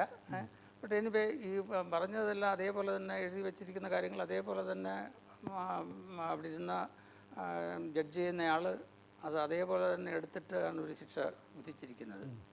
അങ്ങനെയാണ് അവിടുന്ന് അടുത്ത കോടതിയിലോട്ട് വരുന്നത്. അടുത്ത ഈവൻ ജയിൽ തന്നെ മാറി, സനായിലോട്ട് മാറുന്നത് അങ്ങനെയാണ്. ആദ്യം വേറൊരു സ്ഥലത്തുള്ള ജയിലിലായിരുന്നു. അത് ട്രൈബൽ കോർട്ടാണ്. ആ കോർട്ടിൽ നിന്ന് ഇങ്ങോട്ടേക്ക് മാറി. ഇങ്ങോട്ട് മാറിയത് എനിക്ക് തോന്നുന്നത് 2018 തന്നെയാണ് മാറിയത്. ഇവിടെ വന്നതിന് ശേഷം പിന്നെ കുറച്ച് സേഫ് സൈഡിലായിരുന്നു. കാര്യം വേറെയുള്ള വലിയ ബുദ്ധിമുട്ടൊന്നും ഇല്ലായിരുന്നു. പക്ഷെ അപ്പോഴും അവിടെ ഈ കോടതിയിൽ നിമിഷയ്ക്ക് വേണ്ടി അപ്പീർ ചെയ്യാൻ ഒരു ലോയറില്ല. അവിടുത്തെ നിയമപരമായ സഹായം കൃത്യമായി ലഭിച്ചിട്ട് അതുവരെ കിട്ടിയിട്ടില്ല. അത് പിന്നെ കിട്ടുന്നത് 2018-19 അടുപ്പിച്ചാണ്. നിമിഷ തന്നെ പറയുന്നത് വലിയ കാര്യമൊന്നും ഇല്ലാത്തൊരു അഭിഭാഷകനെയാണ്, ലോക്കലിനെയാണ് അവിടെ അഭിഭാഷകനായി വെക്കാൻ കഴിയുക അല്ലേ? അത് ഈ അടുത്ത കാലത്താണ്. വെച്ചാൽ ഞാൻ പറഞ്ഞില്ല, 2019 ഒക്ടോബറിലും കണ്ടാണെന്ന് തോന്നുന്നു. ഒക്ടോബറിലോ നവംബറിലോ കണ്ടാണ് ഒരു ലോക്കൽ ഒരു ജൂനിയർ അഡ്വക്കേറ്റിനെയാണ് വെച്ചിരിക്കുന്നത്, ഒരു അബ്ദുൽ കരീം എന്ന് പറഞ്ഞ ഒരാളിനെ. അദ്ദേഹം അതിനുശേഷം ആ കോടതിയിൽ പോയിട്ട് പോലുമില്ല. 1-2 പ്രാവശ്യത്തെ സിറ്റിങ്ങിന് മാത്രമേ പോയിട്ടുള്ളൂ. അതുപോലെ തന്നെ പുള്ളി ചോദിച്ചിരിക്കുന്ന എമൗണ്ട് അതുപോലെയൊക്കെയാണ്. ശരി, ആ നിലയിൽ വേണ്ടത്ര നിയമസഹായം ലഭിച്ചിട്ടില്ല എന്ന് ജാബിർ നമ്മളോടൊപ്പം മസ്കറ്റിൽ നിന്നുണ്ട്. ജാബിർ, നോക്കൂ, ഇങ്ങനെയുള്ള കേസുകളിൽ ഇനിയിപ്പോൾ അല്പം മുമ്പ് നിമിഷം സംസാരിച്ചിരുന്നു, ഇനിയിപ്പോൾ അവസാനത്തെ അപ്പീലിന് 1 മാസം മാത്രമാണ് കാലയളവ് ഉള്ളത് എന്നാണ്. ആ 1 മാസത്തെ കാലയളവിനുള്ളിൽ ഈ ബ്ലഡ് മണി സംഘടിപ്പിച്ചു കൊടുക്കാൻ കഴിയുന്നില്ല എങ്കിൽ സ്വാഭാവികമായിട്ടും ശിക്ഷ വളരെ വേഗത്തിൽ നടപ്പാക്കുന്ന ഒരു രാജ്യമാണ് യമൻ. എങ്ങനെയാണ് ഈ കേസിൽ ഒന്ന് ഇടപെടാൻ കഴിയുക ശ്രീ ജാബിർ? ഇതില് ഞാൻ ഒമാനിലാണുള്ളത്. യമനിൽ ഉണ്ടാകുന്ന വിവിധ പ്രശ്നങ്ങളില് നേരത്തെ ഫാദറിന്റെ ഉൾപ്പെടെ വിഷയങ്ങളില് ഒമാൻ തീവ്രവാദികൾ തട്ടിക്കൊണ്ടുപോയപ്പോൾ പോലും ഒമാൻ ഒരു രാജ്യം എന്ന രീതിയിൽ ഇടപെട്ടിരുന്നു. അതേപോലെ യമനിൽ തന്നെയുള്ള 3ാം കക്ഷികളെ ഇടപെടിച്ചൊരു മധ്യസ്ഥത്തിന് ശ്രമിക്കാവുന്നതാണെന്നാണ് എനിക്ക് തോന്നുന്നത്. താമസിച്ചില്ല. 75 ലക്ഷം മലയാളികൾ സംഘടിപ്പിക്കുന്ന വലിയ പ്രയാസമൊന്നുമില്ല. ഇപ്പോൾ ഈ സമയത്ത് പലരും ചികിത്സക്കും മറ്റും വേണ്ടി അതിനും കൂടുതലൊക്കെ സംഘടിപ്പിക്കുന്നുണ്ട്. അപ്പോൾ അത് ശ്രമിക്കുന്നതിന് പുറമെ അത് സമാന്തരമായിട്ട് തന്നെ ഒരു നെഗോഷിയേഷന് ശ്രമിക്കണം എന്നുള്ളതാണ്. ഇവിടെ ഉണ്ടായിരുന്നത് കൃത്യമായിട്ടുള്ള നിയമസഹായം കിട്ടിയിട്ടില്ല അവർക്ക്. കാരണം പ്രോബോണോ ചെയ്യാൻ ആളുകൾ തയ്യാറായാൽ പോലും ആ പ്രോബോണോ പോലും വെച്ചിട്ടില്ല. പ്രോബോണോ വക്കീലുമാരെ തേടിയിട്ടില്ല. ഉള്ളത് ഏതൊരു സർക്കാർ തന്നെ ഏൽപ്പിച്ചിട്ടുള്ള ഒരു വക്കീലാണ്. അപ്പോൾ എംബസിയുടെ ഭാഗത്ത് നിന്നൊക്കെ ഗുരുതരമായിട്ടുള്ള വീഴ്ച സംഭവിച്ചത് ഇപ്പൊ ചർച്ച ചെയ്യേണ്ടതല്ല. എങ്കിലും ഒരു വക്കീലിനെ, നല്ലൊരു വക്കീലിനെ വെച്ചുകൊണ്ട് ഇനിയിപ്പോ 1 മാസത്തിനുള്ള അപ്പീൽ കൊടുക്കുമ്പോൾ ഒരു മധ്യസ്ഥനും കൂടെ സമാന്തരമായിട്ട് ശ്രമിക്കണം എന്നുള്ളതാണ് ഇത്തരം വിഷയങ്ങൾ ഇവിടെ ഇടപെട്ട ഒരാളെന്ന രീതിയിൽ എനിക്ക് പറയാനുള്ളത്. സമാന്തരമായിട്ട് ശ്രമിക്കുക. ഇതിന് തുക കുറച്ചു കൊണ്ടുവരാൻ അവർ ശ്രമിക്കും. പക്ഷേ എപ്പീലിൽ പോകുക എന്നുള്ള ഏറ്റവും പ്രധാനപ്പെട്ടതാണ്. ഒരു മാസത്തേക്ക് എപ്പീലിൽ പോയില്ലെങ്കിൽ അവര് വിധി നടപ്പിൽ എക്സിക്യൂട്ട് ചെയ്യാനുള്ള കാര്യങ്ങളാണ് പോവുക. അപ്പം എപ്പീലിൽ പോകുന്നതോടൊപ്പം ഇതും ചെയ്യുക, ഇത് ചെയ്യുമ്പോൾ എപ്പീലിലും കൂടെ പോകുക എന്നുള്ളതാണ്. അപ്പൊ നല്ലൊരു വക്കീലിനെ ഏർപ്പെടുത്തേണ്ടതാണ്. ഉള്ള പ്രശ്നം അവിടെ എനിക്ക് തോന്നുന്നത് ഇപ്പോൾ MLA എംബസിയുടെ സഹായം, എംബസിയുള്ള ആകെയുള്ള ഒരു ലോക്കലാണ് എംബസിയുടെ കാര്യങ്ങൾ ചെയ്യുന്നത്. അപ്പം വിദേശകാര്യ വകുപ്പ് വളരെ ശക്തമായിട്ട് ഇടപെട്ട് അവിടെയുള്ള മറ്റാരെങ്കിലും ഉപയോഗിച്ചുകൊണ്ട് ഒരു മധ്യസ്ഥത്തിന് ശ്രമിക്കുകയാണെങ്കിൽ നന്നായിരിക്കും. നമ്മൾ വ്യവസായികൾക്കൊക്കെ അവിടെയൊക്കെ പ്രസൻസ് അവിടെയൊക്കെ ഉണ്ട്. നമ്മുടെ പ്രധാനപ്പെട്ട ആളുകൾക്കൊക്കെ പ്രസൻസ് ഉണ്ട്, ബന്ധങ്ങളുണ്ട്. ഒമാൻ ഗവൺമെന്റ് മുഖേനയും ശ്രമിച്ചുകൂടെ എന്നുള്ളതാണ് എന്റെ ഒരു ചോദ്യം. അതൊക്കെ വിദേശകാര്യ വകുപ്പിന് ചെയ്യാവുന്നതാണ്, കേരള സർക്കാരിനും അത് ചെയ്യാവുന്നതാണെന്നാണ് എനിക്ക് ആദ്യത്തെ ഒരു ഇതിനകത്ത് തോന്നുന്നത്. കാരണം അത്രയധികം പീഡനം സഹിച്ചിട്ടാണ് ഈ കുട്ടി ഇതിലേക്ക് ചെയ്തിട്ടുള്ളത്. അപ്പൊ അതൊക്കെ തെളിയിക്കാൻ സാധിച്ചു കഴിഞ്ഞാലും ശിക്ഷയുടെ ഇത് തോത് കുറക്കാനും അതോടൊപ്പം തന്നെ ഈ എപ്പീൽ കൊടുക്കാനൊക്കെ സാധിക്കുമെന്നാണ് എനിക്ക് തോന്നുന്നത്. ഒന്നാമത്തെ കാര്യം ശ്രീ ജാബിർ, താങ്കൾ പറയുന്നത് വിദേശകാര്യ വകുപ്പ് ഇതുമായി ബന്ധപ്പെട്ട് എംബസിയുമായി സഹകരിച്ച് ഒരു നല്ലൊരു ലീഗൽ സഹായം നൽകുക എന്നുള്ളത്. രണ്ട്, ഇവരുടെ കുടുംബാംഗങ്ങളുമായി ഒന്ന് നെഗോഷിയേറ്റ് ചെയ്താൽ ഈ 70 ലക്ഷം ബ്ലഡ് മണി എന്നുള്ളത് ഏതെങ്കിലും തരത്തിൽ കുറച്ചെടുക്കാൻ കഴിയുമോ എന്നുള്ള കാര്യം കൂടി പരിശോധിക്കാം അല്ലേ, വേണമെങ്കിൽ എംബസിക്ക്. അതായത് രണ്ട് കാര്യമാണ്. ഒന്നിന് സാവകാശം ചോദിക്കാം, തുക കുറക്കുന്നതോടൊപ്പം തന്നെ ഇത് സംഘടിപ്പിക്കാൻ വേണ്ടി സാവകാശം ചോദിക്കാം. അത് എംബസി ആരെങ്കിലും ഏർപ്പെടുത്തിയോ അല്ലെങ്കിൽ നമ്മൾ ആരെങ്കിലും തന്നെ മുൻകൈ എടുത്തോ അതൊക്കെ ചെയ്യാവുന്നതാണ്. ഇത് കേൾക്കുന്ന ആളുകൾക്ക് തന്നെ അത് ചെയ്യാവുന്നതാണ്. അല്ലെങ്കിൽ ഇതുപോലുള്ള യമനുമായിട്ട് ബന്ധപ്പെട്ട വിഷയങ്ങളിൽ നേരിട്ട് ഡിപ്ലോമാറ്റിക് ടൈസിന് പ്രശ്നം ഉണ്ടെങ്കിൽ മൂന്നാം കക്ഷിയായിട്ടുള്ള രാജ്യങ്ങൾ, ഒമാനെ പോലുള്ള രാജ്യങ്ങളെയും അതിന് നടപടി വെക്കാമെന്നാണ് പറയുന്നത്. അപ്പൊ ഇതൊക്കെ സാധ്യമാണ്. ഇതൊക്കെ പക്ഷെ വളരെ പെട്ടെന്ന് ചെയ്യേണ്ടത് വിദേശകാര്യ വകുപ്പാണ്. നമ്മുടെ കേരള സർക്കാരിന് വിദേശകാര്യ വകുപ്പിൽ സമ്മർദ്ദം ചെലുത്താനും സാധിക്കണം. അതാണ് ഇത് ഏറ്റവും എളുപ്പമുള്ള ഒരു പോംവഴി. ഏറ്റവും പെട്ടെന്ന് ചെയ്യേണ്ട കാര്യം അതാണെന്നാണ് എനിക്ക് തോന്നുന്നത്. ശ്രീമതി പ്രേമാമേരി, നിങ്ങൾ സംസ്ഥാന സർക്കാരിനോട് ആവശ്യപ്പെട്ടിട്ടുണ്ട് അല്ലേ? കെ ബാബു MLA വഴി സംസ്ഥാന മുഖ്യമന്ത്രിയോട് ആവശ്യപ്പെട്ടിട്ടുണ്ട്. അതിനെന്ത് മറുപടിയാണ് നൽകിയിട്ടുള്ളത്? മറുപടി മുഖ്യമന്ത്രിയുടെ ഓഫീസിലും ഇപ്പൊ നമുക്ക് നേരെ ചെല്ലാൻ പറ്റാത്തത് കൊണ്ട് അതിന്റെ മറുപടികളൊന്നും കോവിഡ് കാലഘട്ടത്തിലായതുകൊണ്ട് യാത്ര ചെയ്യാൻ പറ്റിയിട്ടില്ല. അതുകൊണ്ട് തിരിച്ചു മറുപടി ഒന്നും കിട്ടിയിട്ടില്ല. കൂടെ മരുമകൻ വിളിച്ചിട്ടുണ്ടായിരുന്നു. വിധി ഇങ്ങനെ പറയാറായിട്ടിരിക്കുകയാണ്. ബക്രീദ് കഴിഞ്ഞ ഉടനെ എന്തെങ്കിലും ഒന്ന് പറയും, ഒരു സഹായം ചെയ്യണം സാറേ എന്ന് അവൻ ടോമി വിളിച്ചുകൊണ്ടിരുന്നു. എന്താ ടോമിയുടെ അടുത്ത് മറുപടി പറഞ്ഞെന്ന് എന്നറിയില്ല. അഡ്വക്കേറ്റ് ബാലചന്ദ്രൻ എന്താ പറയാനുള്ളത്? ഒന്ന് നിമിഷ പറഞ്ഞതിനകത്ത് ഒരു മാസത്തെ ടൈമല്ല വന്നിരിക്കുന്നത്. ഇന്നലെയായിരുന്നു ജഡ്ജ്മെൻറ്റ് ആക്ച്വലി ഇതിൻ്റെ ജഡ്ജ്മെൻറ്റ് വന്നത്. പക്ഷേ ഇന്നാണ് എൻ്റെ പകർപ്പ് അവിടെ എംബസി കിട്ടിക്കാണണം. അത് അറബിക്കായതുകൊണ്ട് നാളെ മറ്റന്നാൾ എനിക്കത് ട്രാൻസ്ലേറ്റ് ചെയ്ത് കിട്ടും. പക്ഷേ അതിനകത്ത് പറഞ്ഞിരിക്കുന്നത് 15 ദിവസത്തെ ടൈമാണ്. നമ്പർ 1. അഡ്വക്കേറ്റ് ജാബറോ അദ്ദേഹം പറഞ്ഞതിനകത്തൊരു കാര്യമുണ്ട്. അതായത് ഇതിൻ്റെ നെഗോസിയേഷന് വേണ്ടിയിട്ട് 15 ദിവസത്തെ ടൈം എന്തിന്? അപ്പീൽ കൊടുക്കാൻ. അത് മാത്രമല്ല, ഇതിന് വേണ്ടിയിട്ട് നെഗോസിയേഷന് വേണ്ടിയിട്ട് കേരള ഗവൺമെൻറ് തന്നെ എനിക്ക് ഇത് ഓർഡർ തന്നിട്ടുണ്ട്. ഇപ്പോൾ നിമിഷയ്ക്ക് വേണ്ടി അവിടെ പോയിട്ട് സംസാരിക്കുന്നതിന് വേണ്ടിയിട്ടുള്ള കാര്യങ്ങളെല്ലാം എന്നെ അറേഞ്ച് ചെയ്ത് എനിക്ക് വേണ്ടി ഓർഡർ തന്നിട്ടുണ്ടായിരുന്നു. അതിനുവേണ്ടി പോകാൻ ഞാൻ തയ്യാറായിരിക്കുകയായിരുന്നു.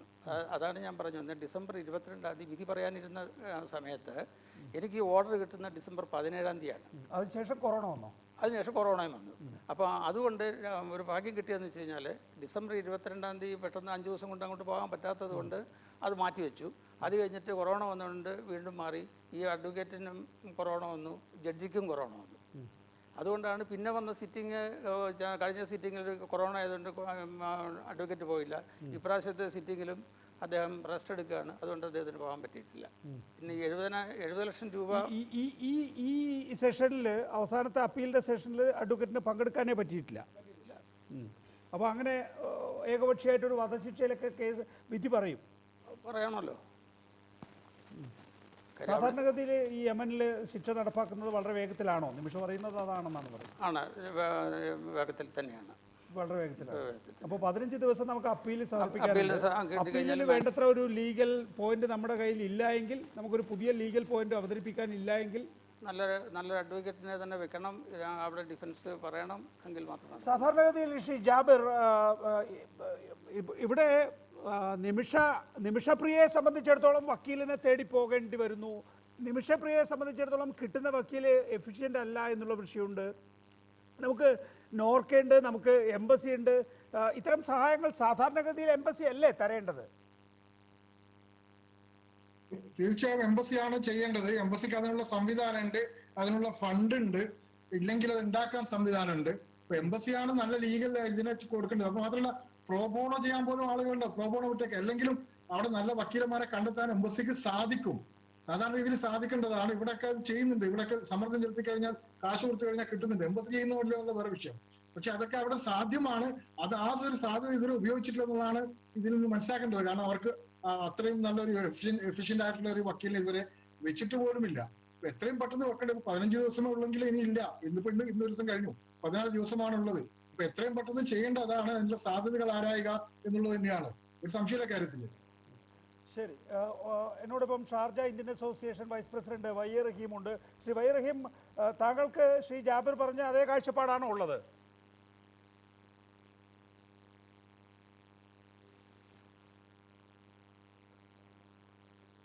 ശരി, K Babu MLA, Nenmara MLA, Shri K Babu, താങ്കൾക്ക് കേൾക്കാമോ? സർ, ഈ കാര്യത്തിൽ താങ്കൾ ഇടപെട്ടിട്ടുള്ളതാണല്ലോ. ഇനി എന്ത് പോസിബിലിറ്റിയാണ് ഉള്ളത്? അഭിഭാഷകൻ പറയുന്നത്, നേരത്തെ നിമിഷായും നമ്മളോട് സംസാരിച്ചു, 15 ദിവസമാണ് ഇനി അപ്പീലിനുള്ള സാധ്യത. അത് കഴിഞ്ഞതിന് ശേഷം വളരെ വേഗത്തിൽ കാര്യങ്ങൾ നടപ്പാക്കപ്പെടും. അപ്പോൾ വളരെ വേഗത്തിൽ നീങ്ങിയാൽ മാത്രമേ എന്തെങ്കിലും സാധ്യതയുള്ളൂ. അതെ, അതില് തുടക്കം മുതൽ ഈ ആദ്യം തന്നെ വധശിക്ഷയ്ക്ക് വിധിച്ച അന്ന് മുതൽ അവർ ഇടപെട്ടിരുന്നു. ഇടയ്ക്ക് ആ കുട്ടിയും വിളിക്കാറുണ്ടായിരുന്നു, അവരുടെ ഭർത്താവും വിളിക്കാറുണ്ടായിരുന്നു. ഇപ്പോ ഈ വിധി വന്നു എന്നറിഞ്ഞുകൊണ്ട് തന്നെ അവർ വിളിച്ചിരുന്നു. വിളിച്ചതിനനുസരിച്ച് അവരുടെ അമ്മ എനിക്കൊരു കത്തയച്ചിരുന്നു. ആ കത്തിൻ പ്രകാരം CM മെയിൽ ചെയ്തിട്ടുണ്ട്. തീർച്ചയായും നാളത്തെ രാവിലെ തന്നെ CM ഓഫീസുമായിട്ട് നേരിട്ട് ബന്ധപ്പെട്ട് പിന്നെ ആവശ്യമായ രൂപത്തിൽ ഇടപെടാൻ വേണ്ടിയിട്ട് ചെയ്യുന്നതാണ്. അത് മാത്രമല്ല, നമ്മുടെ അഡ്വക്കേറ്റ് തന്നെ പറഞ്ഞതുപോലെ അതിന്റെ ഒരു ഇടപെടലിന്റെ ഭാഗം തന്നെയാണ് CM ഓഫീസിൽ നിന്ന് ഇദ്ദേഹത്തെ അവരുമായി പിന്നെ സംസാരിക്കുന്നതിനും ആവശ്യമായ നീതിയും ലഭിക്കുന്നതിന് വേണ്ടിയുള്ള ഇദ്ദേഹത്തെ ചുമതലപ്പെടുത്തിയത്. ദൗർഭാഗ്യകരം, ഈ കൊറോണ കാലഘട്ടമായതുകൊണ്ട് പോകാൻ പറ്റാത്തൊരു സ്ഥിതിയിലാണ് വക്കീൽ നിൽക്കുന്നത്. അതുപോലെ തന്നെയാണ് ഇവരിടയ്ക്ക് മുഖ്യമന്ത്രിയുടെ ഓഫീസുമായിട്ടൊന്ന് ബന്ധപ്പെടണം, പോകണം എന്ന് പറഞ്ഞിരുന്നു. ഇപ്പോഴത്തെ ഒരു സാഹചര്യത്തിൽ പോകാൻ പറ്റാത്തത് കൊണ്ടാണ് ഇവരുടെ അമ്മയെയോ അല്ലെങ്കിൽ ഭർത്താവിനെയോ വിളിച്ച് തിരുവനന്തപുരത്ത് പോയി മുഖ്യമന്ത്രിയുമായിട്ട് സംസാരിക്കാൻ കഴിയാതിരുന്നത്. എങ്കിലും അവർ തന്ന നിവേദനത്തിന്റെ അടിസ്ഥാനത്തിൽ മെയിൽ ചെയ്തിട്ടുണ്ട്. നാളെ രാവിലെ തന്നെ മുഖ്യമന്ത്രിയുടെ ഓഫീസുമായിട്ട് ബന്ധപ്പെട്ട് ആവശ്യമായ സൗകര്യം ചെയ്തു കൊടുക്കാൻ നിയമപരമായി കഴിയുന്നത് എന്താണോ അത് ചെയ്തു കൊടുക്കാൻ ഇടപെടുന്നതാണ്. ശരി, MLAയുടെ ഭാഗത്ത് നിന്ന് അതാണ് ചെയ്യാൻ കഴിയുക. ഇതാണ് നമ്മുടെ ഒരു പോംവഴി അല്ലേ, നമ്മുടെ മുന്നിലുള്ള പോംവഴി. നെഗോസിയേഷൻ അന്ന് നടന്നു, ഇടയ്ക്ക് നടത്തിയായിരുന്നു. കാര്യം ഞങ്ങൾ വീഡിയോ കോൾ വഴി നെഗോസിയേഷൻ നടത്തിയായിരുന്നു. ആദ്യം അവർ പറഞ്ഞത് 40 ലക്ഷം രൂപ എന്നുള്ള രീതിയിൽ എന്തെങ്കിലും സെറ്റിൽ ചെയ്യാമെന്നുള്ള ഒരു ഐഡിയയിലാണ് നമ്മൾ ആദ്യം തീരുമാനിച്ചിരുന്നത്. 40 ലാക്സ്. അത് പിന്നെ അത് കഴിഞ്ഞപ്പോഴാണ് അവർ പറയുന്നത് അവരുടെ യമനി റിയാലായിട്ടാണ് അവർ കൺവേർട്ട് ചെയ്ത് പറയുന്നത്. അത് വരുമ്പോഴത്തേക്കും 70 ലാക്സ് നമ്മൾ എത്രയോ മില്യൺ വരുന്നുണ്ട്. അതാണ് അവർക്ക് വേണ്ടത്. കാര്യം ഈ മരിച്ചുപോയ തലാൽ വളരെ യങ് ആയിരുന്നു, 23 വയസ്സ് 24 വയസ്സുള്ളപ്പോൾ മരിച്ചത്. അതിപ്പോൾ അതുകൊണ്ടാണ് ബ്ലഡ് മണി കൂടുതൽ അവർ ചോദിക്കുന്നത്. അപ്പോൾ ആ സിറ്റുവേഷൻ വന്നപ്പോഴത്തേക്കാണ് അവിടെ പോയി നെഗോഷിയേറ്റ് ചെയ്ത് നമ്മളൊരു എമൗണ്ട് ഫിക്സ് ചെയ്തിട്ട് തിരിച്ച് വന്ന് ഒരു കളക്ഷൻ ഈ സോഷ്യൽ സർവീസ് ഓർഗനൈസേഷനൊക്കെ ആയിട്ട് ചെയ്യാമെന്നുള്ള ഐഡിയയിലാണ് ഞാൻ ഇവിടുന്ന് പോകാമെന്നുള്ളൊരു ഐഡിയ വന്നത്. ഇവിടുന്ന് സർക്കാരിൻ്റെ സമ്മതത്തോടുകൂടി പോകാൻ തീരുമാനിച്ചത്.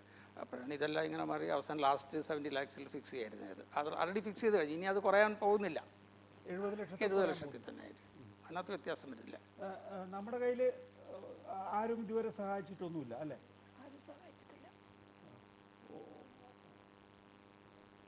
അപ്പോൾ നമ്മുടെ ഒരു ബ്ലഡ് മണി വേണം എന്നുള്ള ഒരു ആവശ്യം ആരോടെങ്കിലും ഉന്നയിച്ചിട്ടുണ്ടോ? മനോരമയിലും ഞാനാണ് സാറ് പറഞ്ഞിട്ട് ഞാനാണ് സഹായിക്കണമെന്ന് പറഞ്ഞിട്ട് നേരത്തെ മലയാള മനോരമ വഴി ഒരു ശ്രമം നടത്തിയിട്ടുണ്ട് അല്ലേ? അതിനുശേഷം പിന്നെ വേറെ ആരും സഹായിക്കാനൊന്നും ഉണ്ടായിട്ടില്ല. ഇല്ല, ഏതിലും പറഞ്ഞിട്ടില്ല. ഇത് വാർത്തയിൽ വന്ന ദിവസമായിരിക്കും മലയാള മനോരമയിൽ അത് വരികയും നമ്മുടെ ഒരു അപേക്ഷ ആളുകളിലേക്ക് എത്തുകയും എന്നിട്ടും ആരും ഒന്നും സഹായിക്കാൻ വന്നിട്ടില്ല. പറഞ്ഞിട്ടില്ല, കാര്യം എമൗണ്ട് ഫിക്സ് ചെയ്തിട്ടില്ല. നമ്മളിപ്പോൾ ഒരു റിക്വസ്റ്റ് ആയിട്ട് വെക്കുകയാണ് മുമ്പിൽ. അപ്പോൾ എന്ത് സംഭവിക്കുമെന്ന് നോക്കാം. എന്തായാലും അതിനോടൊപ്പം തന്നെ ഗവൺമെൻറ്റിലും സമ്മർദ്ദം ചെലുത്തി നമുക്ക് എന്ത് ചെയ്യാൻ കഴിയും എന്ന് പരിശ്രമിക്കാം.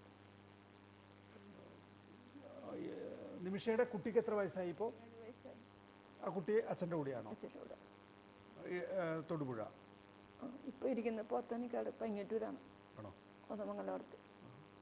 ടോമി എന്ത് ജോലി ചെയ്യുന്നു ഇപ്പോൾ? ടോമി ഒരു ഓട്ടോറിക്ഷ ഓട്ടി പോകുന്നുണ്ട്. ചേട്ടന്മാർ അവൻ്റെ മാനസികാവസ്ഥ കണ്ട് ചേട്ടന്മാരാണ് ഇപ്പോൾ അവനെ കൈകാര്യം ചെയ്ത് അവിടെ ഇരുത്തിയിരിക്കുന്നത്. ചേട്ടൻ എന്ന് പറഞ്ഞ പേരമ്മയുടെ മക്കളാണ്.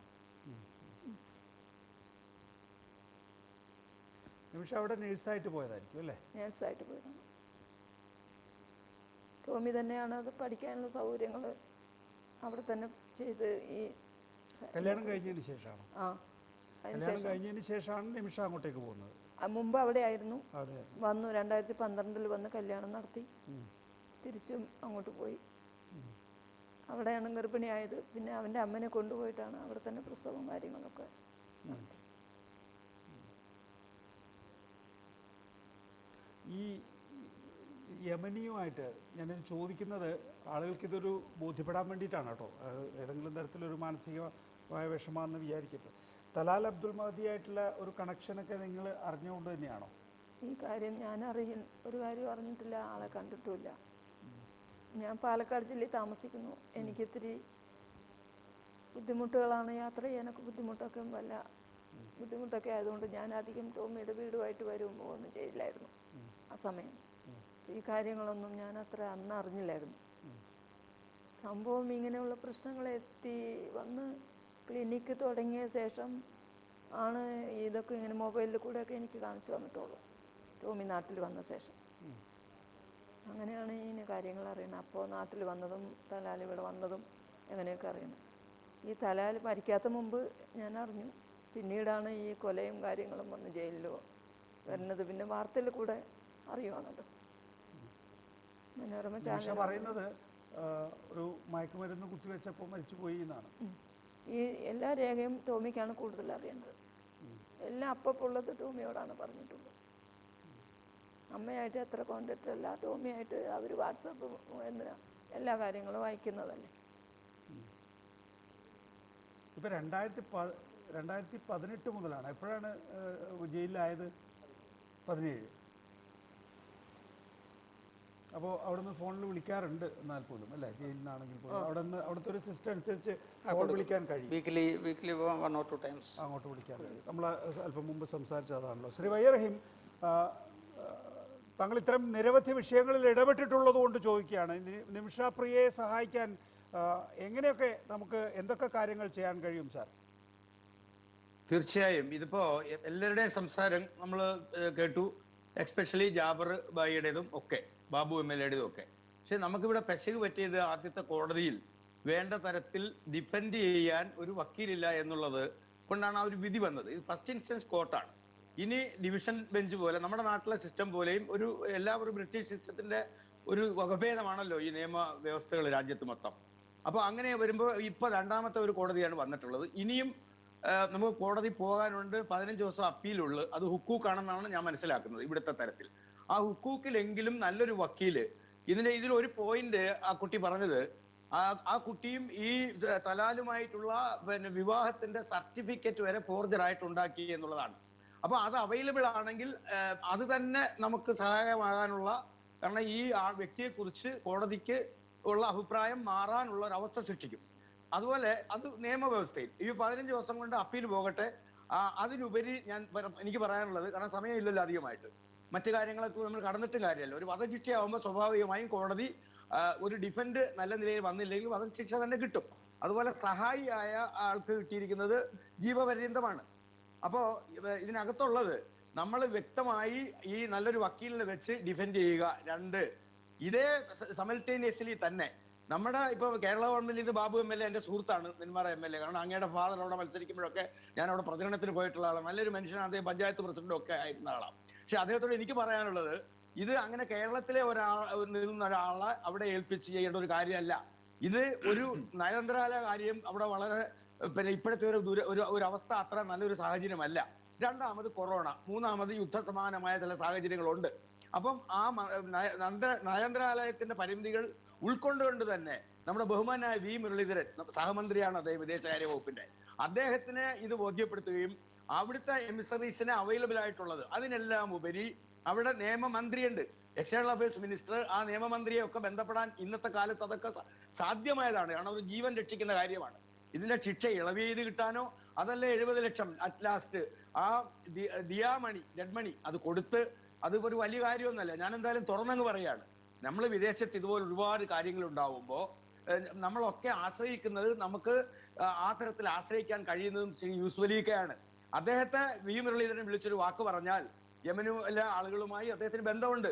അദ്ദേഹം ആ അർത്ഥത്തിൽ അതിനെ കൊണ്ടുവരികയും വിദേശകാര്യ വകുപ്പും അതുപോലെ നമ്മുടെ ഗവൺമെന്റ്, കേരള ഗവൺമെന്റും ഇന്ത്യ ഗവൺമെന്റും ഒക്കെ വിചാരിച്ചാൽ 70 ലക്ഷം രൂപ കൊടുത്തെങ്കിലും ഈ കുട്ടിയുടെ ജീവൻ രക്ഷിക്കാൻ കഴിയും. അതിന് ഞാൻ നേരത്തെ സൂചിപ്പിച്ചതുപോലെ അടുത്ത 15 ദിവസത്തിൽ അപ്പീൽ വരുമ്പോൾ അത് ഒരു 45 ദിവസത്തിനകത്ത് വിധി വരും. അപ്പൊ നമുക്ക് അതിന് ഇഷ്ടം പോലെ സമയമുണ്ട്. ഏറ്റവും ഒടുവിലുള്ള ഒരു ക്ലെമൻസി പെറ്റീഷൻ, ആ ക്ലെമൻസി പെറ്റീഷനിൽ ഞാൻ നേരത്തെ പറഞ്ഞതുപോലെ നമ്മുടെ വി മുരളീധരൻ ഇടപെട്ടാൽ, എക്സ്റ്റേണൽ വകുപ്പ് ഇടപെട്ടാൽ, യൂസുഫ് അലിക്കായെ ഉപയോഗപ്പെടുത്തിയാൽ അദ്ദേഹം ഇതിന്റെ വഴികൾ പറഞ്ഞു തരും. ആ അർത്ഥത്തിൽ പോയാൽ കുട്ടിക്ക് ശിക്ഷ കുറയ്ക്കാനോ അതല്ലെങ്കിൽ 70 എന്നുള്ളത് നെഗോഷിയേറ്റ് ചെയ്യാം. ഇവിടെ കഴിഞ്ഞ വർഷവും ഒരു കൊലപാതകവുമായി ബന്ധപ്പെട്ട് ഉള്ള ശിക്ഷ അത് ദിയാമണി കൊടുത്തു, അത് ഒഴിവാക്കി. ഈ സജയിൽ ഒരു കൊലപാതകം നടന്നത്, അതുപോലെ തന്നെ അബുദാബിയിൽ മറ്റൊരു തരത്തിലുള്ള ഒരു കേസ്, അതിനും വധശിക്ഷയായിരുന്നു, അതും കോടതി വെറുതെ വിട്ടു. ഇത് ദിയാമണി കൊടുത്തെങ്കിൽ അത് കോടതിയിലെ ക്ലെമൻസി പെറ്റീഷനിൽ വന്നു. കാരണം ഇതൊക്കെ വ്യക്തത വരുത്തി കോടതിയെ ബോധ്യപ്പെടുത്തിയാൽ, പ്രത്യേകിച്ച് ഈ അറബ് രാജ്യങ്ങളിലെ, ഗൾഫിൽ പ്രത്യേകിച്ച് UAE-യിലൊക്കെ അത് വളരെ പരിഷ്കൃതമായ ഒരു നിയമ സംവിധാനങ്ങളാണ്. യമൻ അത്രത്തോളം വരില്ലെങ്കിലും ഈ കാര്യങ്ങൾ അവരെ ബോധ്യപ്പെടുത്താൻ എക്സ്റ്റേണൽ അഫയേഴ്സ് മിനിസ്റ്റർ ഒരു മലയാളി ആയ സ്ഥിതിക്ക് വി മുരളീധരൻ അദ്ദേഹത്തെ ഇടപെടുത്തുക. ഇത് മുഖ്യമന്ത്രിയും അതുപോലെ ബാബു, എന്റെ സുഹൃത്ത് MLA ആണ് അദ്ദേഹവും, അവിടെ ഒരാളെ ഏൽപ്പിച്ച് ചെയ്യേണ്ട ഒരു കാര്യമല്ല. ഇത് ഒരു വലിയ തോതിൽ ഞാൻ പറഞ്ഞതുപോലെ എക്സ്റ്റേണൽ അഫയേഴ്സ് മിനിസ്ട്രിയും അതുപോലെ യൂസുഫ് അലിക്കായെ കൊണ്ട് ഇത് നെഗോഷിയേറ്റ് ചെയ്യിക്കാനും, അപ്പോൾ നിയമയുദ്ധം ഒരു വഴിക്ക് നടക്കട്ടെ, അവസാനത്തെ കോടതിയിൽ 15 ദിവസം സമൽറ്റേനിയസ്ലി ഇത് നെഗോഷിയേറ്റ് ചെയ്ത് അങ്ങനെ ഒരു വിധി നമുക്ക് പ്രതികൂലമായി വന്നാൽ അത് ഈ 50 or 40 ലക്ഷം എന്ന് ചുരുക്കി അത് നെഗോഷിയേറ്റ് ചെയ്ത് തീർക്കാൻ, അത് ഇസ്ലാമികമായ ഒരു ഇതില് ഈ മരിച്ച ആളുടെ ആശ്രിതർ അവർ മാപ്പ് കൊടുത്താൽ ആ വധശിക്ഷ ഒഴിവാകും. ആ ഒരു സാഹചര്യം ഉള്ളത് കൊണ്ട് അത് മറ്റു പല രാജ്യങ്ങളിലും ഇല്ലാത്ത ഒരു കാര്യമാണ്. അപ്പോൾ ഈ പൈസ കൊടുത്ത്, ദിയാമണി കൊടുത്ത് ആ കുട്ടിയുടെ ജീവൻ രക്ഷിക്കാൻ നമുക്ക് കഴിയും. അതിന് ആദ്യമായി ഇനിഷ്യേറ്റീവ് എടുത്ത റിപ്പോർട്ടർ ചാനലിനെ അഭിനന്ദിക്കാൻ ഈ അവസരം ഉപയോഗിക്കുകയാണ്. കാരണം ഇങ്ങനെയുള്ള ഒരുപാട് കേസുകൾ പല സാഹചര്യങ്ങളിൽ വരുമ്പോൾ ആരെങ്കിലും മീഡിയ അതിനകത്ത് ഇടപെട്ടാൽ അതിന് കൂടുതൽ ശ്രദ്ധിക്കപ്പെടാനും ഇങ്ങനെയുള്ള ശിക്ഷകളിൽ നിന്ന് അവർക്ക് ഒഴിവാകാനുമുള്ള ഒരു സാധ്യത ഉണ്ടാവും എന്നുള്ളത് കൊണ്ടാണ് ഞാൻ അങ്ങനെ പറഞ്ഞത്. ഇപ്പോഴത്തെ ഈ സൗദി യമൻ സംഘർഷ കാലഘട്ടത്തിൽ എത്ര കണ്ട് ഒരു സിവിൽ ഭരണകൂടത്തിന് ഇടപെടാൻ കഴിയുന്ന സാഹചര്യം അവിടെ ഉണ്ട്? തീർച്ചയായും. ഇപ്പോൾ ഞാൻ പറഞ്ഞില്ലേ, ഇപ്പൊ കുറച്ച് ശമനമുണ്ട്. യുദ്ധത്തെ സമാനമായ അന്തരീക്ഷത്തിന് ഒരുപാട് അയവ് വന്നിട്ടുണ്ട്. കഴിഞ്ഞ 6-7 മാസം മുമ്പൊക്കെ എന്ന് പറഞ്ഞാൽ ഒരുപാട് ആളുകൾ മരണപ്പെടുന്ന സോൾജിയേഴ്സ്, അതും അതാത് രാജ്യങ്ങൾ സ്വീകരിക്കുന്ന, അതൊക്കെ ഒന്നും ഇപ്പൊ ഇല്ല. അപ്പോൾ യുദ്ധത്തിന് കുറച്ചൊരു അളവ് വരെ ഇത് വന്നു. പിന്നെ കൊറോണ ഉള്ള ഭയം കാരണമാണ് എംബസികൾ, പല സ്ഥലങ്ങളിലെ എംബസികൾ ആ അർത്ഥത്തിൽ ലാറ്റിൻ അമേരിക്കയിലും അമേരിക്കയിലും ഉൾപ്പെടെ നമ്മളെ എംബസികൾ അത്ര സജീവമല്ല. ആ ഒരു പക്ഷേ ഒരു ജീവൻ രക്ഷിക്കാൻ നമ്മുടെ വി മുരളീധരൻ മാത്രം ഇതിൽ ഇടപെട്ട് യൂസുഫ് അലിയുമായി ബന്ധപ്പെട്ട് നിയമവ്യവസ്ഥയിൽ നമ്മൾ 15 ദിവസത്തിനകത്ത് നല്ലൊരു വക്കീലിനെ, അവിടുത്തെ യമനി വക്കീലായാലും വക്കീലന്മാർക്ക് അവർ ഫീസ് കൊടുക്കുമ്പോൾ സ്വാഭാവികമാരും അവർ ഡിഫെൻഡ് ചെയ്യും. അങ്ങനെ ഡിഫെൻഡ് ചെയ്യിച്ചാൽ ഞാൻ നേരത്തെ പറഞ്ഞ മാരേജ് സർട്ടിഫിക്കറ്റ് ഫോർജറി ചെയ്തുൾപ്പെടെ ആ കുട്ടി അനുഭവിച്ച വേദനയുടെ ഒരു ഫലമായിരിക്കും. കാരണം അവിടെ നഴ്സായി ജോലി ചെയ്യുന്ന ഒരു കുട്ടി ഒരു യമനി ഒരാളെ കൊല്ലേണ്ട ഒരു സാഹചര്യം വരുന്നത് അവർക്ക് അസഹനീയമായ ഒരവസ്ഥ. അങ്ങനെ മാനസികമായ നിലതെറ്റി ചെയ്യുന്നത് ശരിക്കും അത് ലോകരാഷ്ട്രത്തെ നിയമങ്ങളാണ്. ഇന്റൻഷൻ ഇല്ലാതെ നിയമവ്യവസ്ഥയിൽ ഒരാളെ കൊല്ലേണ്ടി വന്നാൽ പോലും പരിരക്ഷയുണ്ട് എന്നൊരു നിയമം ലോകമെമ്പാടുമുള്ളതാണ്. അപ്പൊ അത് ഉപയോഗപ്പെടുത്താനുള്ള ഒരു ശ്രമം പിന്നെ കോടതി വഴി ശ്രമിക്കുക. അതിനുപരി നെഗോഷിയേറ്റ് ചെയ്ത് ഞാൻ നേരത്തെ പറഞ്ഞതുപോലെ വി മുരളീധരനെ കണ്ട് ഈ മാതാപിതാക്കൾ നേരിട്ട് കാണാൻ പറ്റിയില്ലെങ്കിൽ അവരുടെ MP വഴി പോയി, ശ്രീകണ്ഠൻ MP ആണ്, MP-യെ സമീപിച്ച് അടിയന്തരമായി മെയിൽ ചെയ്ത് തന്നെ ഇത് BJP-യുടെ പിന്നെ സുരേന്ദ്രൻ സാറ് നമ്മുടെ സംസ്ഥാന അധ്യക്ഷനെ ബന്ധപ്പെടുത്തി അടിയന്തരമായി വി മുരളീധരന്റെ ശ്രദ്ധയിൽപ്പെടുത്തിയാൽ അദ്ദേഹം അതിൻ്റെതായ നയതന്ത്ര സംവിധാനങ്ങളുണ്ട്. ആ സംവിധാനം അദ്ദേഹം ഉപയോഗിക്കട്ടെ. ഒപ്പം യൂസഫ് അലി ഖായെ പോലുള്ള അങ്ങനെയുള്ള ആളുകളെ ഉപയോഗിച്ചുകൊണ്ട് നെഗോഷിയേറ്റ് ചെയ്താൽ ഈ കുട്ടികളുടെ ജീവൻ രക്ഷിക്കാൻ കഴിയും. അതിന് അവിടുത്തെ ഇപ്പോഴത്തെ പരിമിതികളോ COVID-19 പാൻഡമിക്കോ ഒന്നും ഒരു പ്രശ്നമാകില്ല എന്നാണ് എനിക്ക് അഭിപ്രായപ്പെടാനുള്ളത്. ശ്രീ ജാബിർ, ഈ ഒരു സാഹചര്യത്തെ പ്രേക്ഷകർക്ക് ഒന്നുകൂടി വിശദമാക്കി കൊടുക്കേണ്ടി വരും. നോക്കൂ, ഇയാളുടെ നിരന്തര ഉപദ്രവം ഒന്ന് പ്രകൃതി വിരുദ്ധ ലൈംഗികതയ്ക്ക് പ്രേരിപ്പിക്കുന്നു എന്നുള്ളത്, രണ്ട് കൂട്ടുകാരെ വിളിച്ചു കൊണ്ടുവന്നിട്ട് അവരുമായി സഹകരിക്കണം എന്ന് ആവശ്യപ്പെടുന്നു. ആ സമയത്ത് ഓടി മറ്റുള്ള വീടുകളിലേക്ക് കയറുക എന്നുള്ളതാണ് നിവൃത്തി. അങ്ങനെ ഒരു 10-12 തവണ ഇവർക്ക് ഇയാൾക്കെതിരെ പോലീസിൽ പരാതി കൊടുക്കേണ്ടി വന്നിട്ടുണ്ട്. അതിനനുസരിച്ച് അയാൾ ജയിലിൽ പോയിട്ടുണ്ട്. ജയിലിൽ നിന്ന് പുറത്തേക്ക് വന്നാൽ ഞാൻ ഇവളെ കൊല്ലും എന്ന് അവിടെയുള്ള വാർഡന്മാരോട് ഭീഷണിപ്പെടുത്തുന്ന സാഹചര്യം ഉണ്ടായി. ആ ഘട്ടത്തിലാണ് ഇയാൾക്ക് മയക്കുമരുന്ന് കൊടുക്കേണ്ടി വന്നത് എന്നാണ് നിമിഷ വിശദീകരിക്കുന്നത്. ഇത് അവിടെയുള്ള നമ്മുടെ പെൺകുട്ടികളെ സംബന്ധിച്ചിടത്തോളം ആയിക്കൊള്ളട്ടെ, നമ്മുടെ നാട്ടിൽ നിന്ന് പോകുന്ന ഈ വീട്ടുജോലിക്ക് നിൽക്കുന്നവരെ, അല്ലെങ്കിൽ അവിടുത്തെ അറബികളുടെ കീഴിൽ ജോലി ചെയ്യുന്ന ആർക്കും തന്നെ അനുഭവിക്കേണ്ടി വരുന്ന ഒരു സാഹചര്യമാണോ ശ്രീ ജാബിർ? ഒരു ജനറലായിട്ട് പറയാൻ സാധിക്കില്ലെങ്കിലും അത് സംഭവ്യമാണ്, സാധാരണ സംഭവിക്കുന്നതാണ്. എനിക്ക് ഡെയിലി എന്ന വണ്ണം അത്തരം പരാതികൾ ലഭിക്കുന്നതാണ്. കാരണം ഇവര് കൺഫൈൻഡ്, ഒരു വീടിനകത്ത് കൺഫൈൻഡ് ആണ്. ഇവരിപ്പോ ഒരു നഴ്സിംഗ് ഇതിനകത്താണെങ്കിൽ പോലും വീടിനകത്ത് കൺഫൈൻഡ് ആയിട്ട് ചെയ്യുമ്പോൾ മറ്റു സഹായങ്ങൾ ഇല്ലാതിരിക്കുകയാണ്. അപ്പൊ അവർ എന്തിനും വിധേയമാണ്. ഇപ്പൊ പലപ്പോഴും പുറകേൽപ്പിച്ചിട്ടുള്ള നിരവധി സ്ത്രീകളെ ഞാൻ തന്നെ ഇന്റർവ്യൂ ചെയ്ത് നേരിട്ട് അവരുടെ വിഷയങ്ങൾ ചോദിച്ചിട്ടുണ്ട്. പല രീതിയിലുള്ള ലൈംഗിക വൈകൃതത്തിന് ഇടാക്കിയിട്ടുള്ള കേസുകളൊക്കെ നമ്മളെ കയ്യിൽ വന്നിട്ടുണ്ട്. അപ്പൊ അത് തികച്ചും സാധാരണമാണ്. ഭൂരിഭാഗം അറബികളും വളരെ നല്ല മനുഷ്യരാണ്. പക്ഷെ കുറെ അധികം ആളുകൾ ഇതുപോലുണ്ട്. ഇത് ഇവിടെ സംഭവിക്കുന്ന കാര്യമാണ്. മാത്രമല്ല ഇതിന് നേരിട്ട് കഴിഞ്ഞാൽ, അവരുടെ ചെറുത്ത് നിന്ന് കഴിഞ്ഞാൽ ഇതുപോലുള്ള കേസുകൾ പലപ്പോഴും കളവ് കേസുകൾ, മറ്റ് കേസുകളൊക്കെ തന്നെ ഇവരുടെ മേലെ കെട്ടിവെക്കുന്നതും തികച്ചും സാധാരണമായിട്ടുള്ള നടപടിയാണ്. ഇതിനൊക്കെ യഥാസമയത്ത് ലീഗൽ അസിസ്റ്റൻസ് കൊടുക്കേണ്ട അധികൃതർ നിർഭാഗ്യവശാൽ അത് കൊടുക്കാറുമില്ല. ഇപ്പൊ എന്റെ കയ്യില് 14 സ്ത്രീകൾ ഒമാനിലെ ജയിലിൽ നിന്ന് തന്നെ വിളിച്ചിട്ട് ആ വിഷയം പറഞ്ഞ ഒരു മാസമായിട്ട് എംബസി ഇതിൽ അടങ്ങിയിട്ടില്ല.